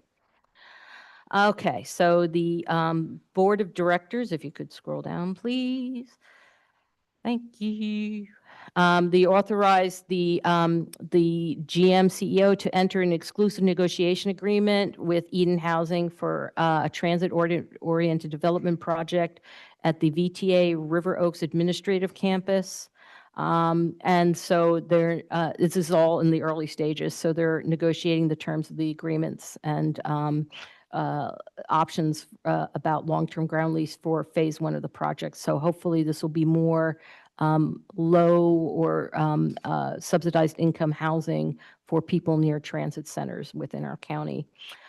United Against Hate Week runs this week, actually, and it's a national call for local and civic action to stop the hate and biases, which are a dangerous threat to the safety and civility of our neighborhoods, towns, and cities. And I think the meeting tonight was a great example of a civil discussion on an important topic. So thank you, members of the public who are here and gone already. But, you know, I've seen videos of other, you know, council and town hall meetings and stuff like that. And I think Sunnyvale is a great example of a city that's willing to discuss all sorts of alternatives and viewpoints in a very respectful and civilized manner. So, you know, no matter what community you come from or what you identify with, it's always respected here. And I hope we continue to be a beacon for that. On October 6th, Caltrans had a ribbon cutting ceremony for the El Camino Real rehabilitation project. They installed 7 miles of protected bike lanes along El Camino Real, and upgraded curb ramps and sidewalks, and installed 3 new pedestrian beacons in the Mountain View area. I'm sure some of you have sampled these delights of buffered bike lanes where cars can no longer sneak in there and just park any old thing. So good job, Mountain View. And again, you're a nice example of things that we should be trying within our own city, and hopefully we'll get some more juicy stuff like that, especially on El Camino Real. There was a funding gap issue on the San Tomas Expressway project. It's nearing its completion. It's going to take a long time to prepare an engineered design for a new sidewalk under the Central Expressway. And so for that reason, they're unable to include sidewalk construction in the project. However, they will include construction of a new sidewalk under the Central Expressway as part of the Central Expressway pavement rehabilitation project. So at least not all things are lost with the changes that federal funding changes have initiated. And so hopefully construction on that will be beginning in summer of 2026. And then there was an error in my last report. I shouldn't say an error. There was a change in the report that I gave last month on the STIP allocation. And so instead of the Dearderon project update, they'll be approving a 69 million allocation for the phase 2 BART Silicon Valley extension. And that's because there was a timely use of funding requirement specific to the project, which they overlooked in their reshuffling of the monies that they were talking about for the various projects. And if you're wondering what those specific allocation modifications are, there is an attachment to the report. You can take a look at it. So Dearderon is not forgotten. There is funding for environmental review. So there is some time to seek additional funding for the design phase of the project. So at least that will still be going forward, at least for the environmental impact assessments and stuff. It's just that the design phase will be delayed until they can get funding for that, but there's time for that.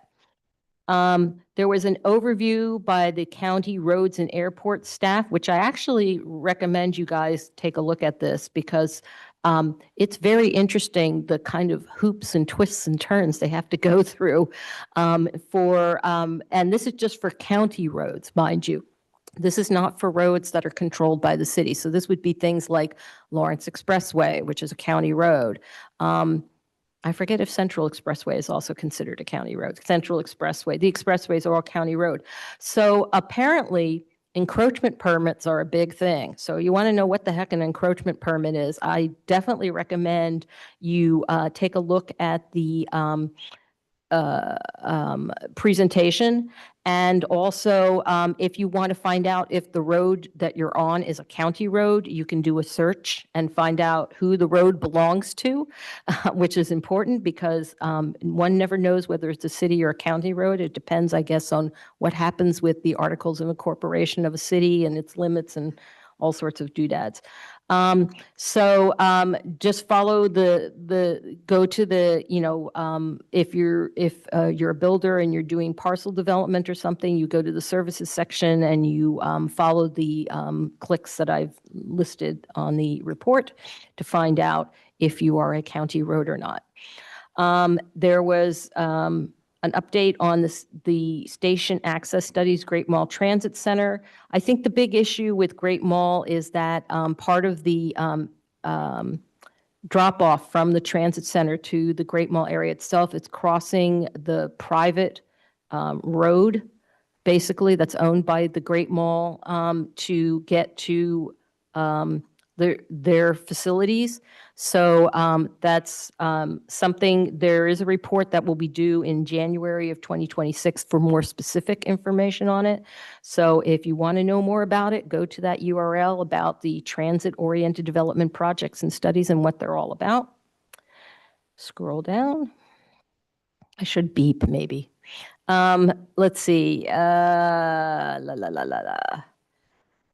This is just talking about the planning review, what's planning reviews and what's involved in that, and what the types of developments are being reviewed and so forth. And this is part of that whole county road issue. Guides, keep going. It's just more attachments here. There's, standards. 1971 standards and 1981 standards that they have to follow. And I think they did mention that they're looking to update and review sometimes, although we don't have a firm date for these standards and policies. But I think they said sometime within 2026, they're going to be looking at starting the process, and then however long that's going to take to update this, because I think something that's over 40 years old definitely needs refreshing. Zoning ordinances, what it applies to, fence height limits, stuff like that. Yeah, again, this is more all the information about county roads and development. So you can see there's a lot of stuff they have to consider. And it's really complex, actually. So if just slow down, you're too fast. So if you look at something here, like an adjacent, this example too, when it talks about an extension, it's like on Murphy Avenue. It's like they couldn't have driveway accesses. You can't have driveway accesses on county roads. Did you know that? So that's why you don't see direct driveway accesses onto Lawrence Expressway or onto Central Expressway. You see all these little feeder streets. I guess you would call them feeder, not residential feeders, but just feeders or arterials to go into those streets. So for instance, this developer got refused on that extension because they put a driveway where they shouldn't, which is on a county road. So anyway, keep going. Now you can keep going. Okay, so this is just some of the stuff that they have to consider. So I'm not going to go through it individually, but I just wanted to point it out. So, and I think that was pretty much it. So it was interesting if you want to know what the heck is going on with the county roads, especially if it's something we never really thought about, but they really have to go through an awful lot of stuff just to talk about improvements on county roads. This is the allocation now that's been updated with respect to the shifting of the STIP fundings for the various projects. So as you can see, $30 million is going to the BART Phase 2. And so the total of 69 million is still the same. It's just the allocation now, instead of the Dearderon station, is going to BART. So they can finish that because they already have shovels in the ground and that. So they have a time limit. And that's pretty much it. Any questions? Yeah. Go ahead and ask. Yeah. Hi. Okay. Very interested in the the first event that you mentioned, the no driving. Yeah. Thing. Yeah. So what would it look like if we were to sponsor something for 2026? And do you think there's an opportunity for us to partner with the Bike to Anywhere Day? It seems very aligned. Well, the Bike to Anywhere usually occurs in May, and this occurs in October. And so the dates are pretty set. So I think it's just encouraging people to see what life is like for a week without a car, and to see, to use, to rethink their transportation methods if they're able to see what the infrastructure is like, to utilize what's there, and to give feedback on what could be there or should be there or would be nice to be there, kind kind of thing. And so some of the other cities had things like where they asked their employees to commit to, biking into work for that week. Or they had contests for various departments, like the largest number of people who biked in versus other departments or something, like informal competitions kind of thing, Maybe you get a pizza party out of it, who knows? Is this just for city employees or? No. These were just how cities were sponsoring challenges or events or something like that. So we already know that we have a bicycling mayor and stuff like that. So as a city, we didn't have any specific event to make a note of this kind of thing. So it would be nice if the city sponsors an event or a challenge or something like that. Like, if something was happening that week, like if there was a state of the city address or something like that, where we could get like the most number of people bicycling there, that would be a fun challenge or something for those kinds of things. So it was just something that wasn't on our radar in general. And I had no idea this was like an event. So a week without driving sounds like a kind of fun challenge for people to try. And who knows, maybe it'll get more people bicycle commuting rather than going in their cars. Great, thanks. Do my fellow commissioners have any other questions regarding this item? I see Vice Chair Beagle, your hand is raised. Yeah, I'll keep this quick because I think we want to get out of here. I just wanted to comment that I used those fancy new Mountain View El Camino Real bike lanes today. They were wonderful and wide. It's nice with pleasant. those little bollards there, and you know that it's not just paint, that there's a physical thing, so that if somebody whacks it with their car, they're like, oh, I wake up from my cell phone and I can hear things No, happening. they were fantastic. Although I did see an Uber driver pull into one of them behind the bollards to drop off a passenger. That was kind of disappointing to see. But yeah, better that than it being a common occurrence. Right. But yeah. he didn't like knock down any No, bollards he in just the front. pulled it. It was He had- just wide enough for his car. There you go. Which and that was partly due to the fact that there's so many driveways out of businesses and like parking lots and stuff. Right. You have to have the gaps between the bollards, but that's just the way El Camino is, but still better than nothing. Right. Yeah, fantastic to see. That's it. Okay, so I guess I'll ask staff. The script suggests that I should open public hearing on this item, but I don't think we usually do that. With the script, okay. All right. So Just because nobody comments doesn't mean you don't do it. we've been receiving a few questions already, but as a reminder to my colleagues, please request to speak by using your microphones. I'll unmute you when it's your turn to speak. Once finished speaking, please mute your microphones. Are there any further questions from my colleagues, from fellow commissioners?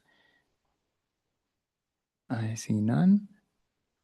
Okay, the time is 10:17 p.m. I will go ahead and open the public hearing on this specific item. Members of the public wishing to address the commission, please submit a speaker card to the staff liaison. Use the raise hand feature now or dial *9 on the telephone to indicate you wish to speak. I will call on members of the public participating in person first, then the staff liaison will ask remote participants to unmute when it's their turn to address the commission. Speakers will have 2 minutes to speak. Staff, is there anyone online wishing to speak? There is not, Chair. Okay. I know I'm boring. It's not you, we promise.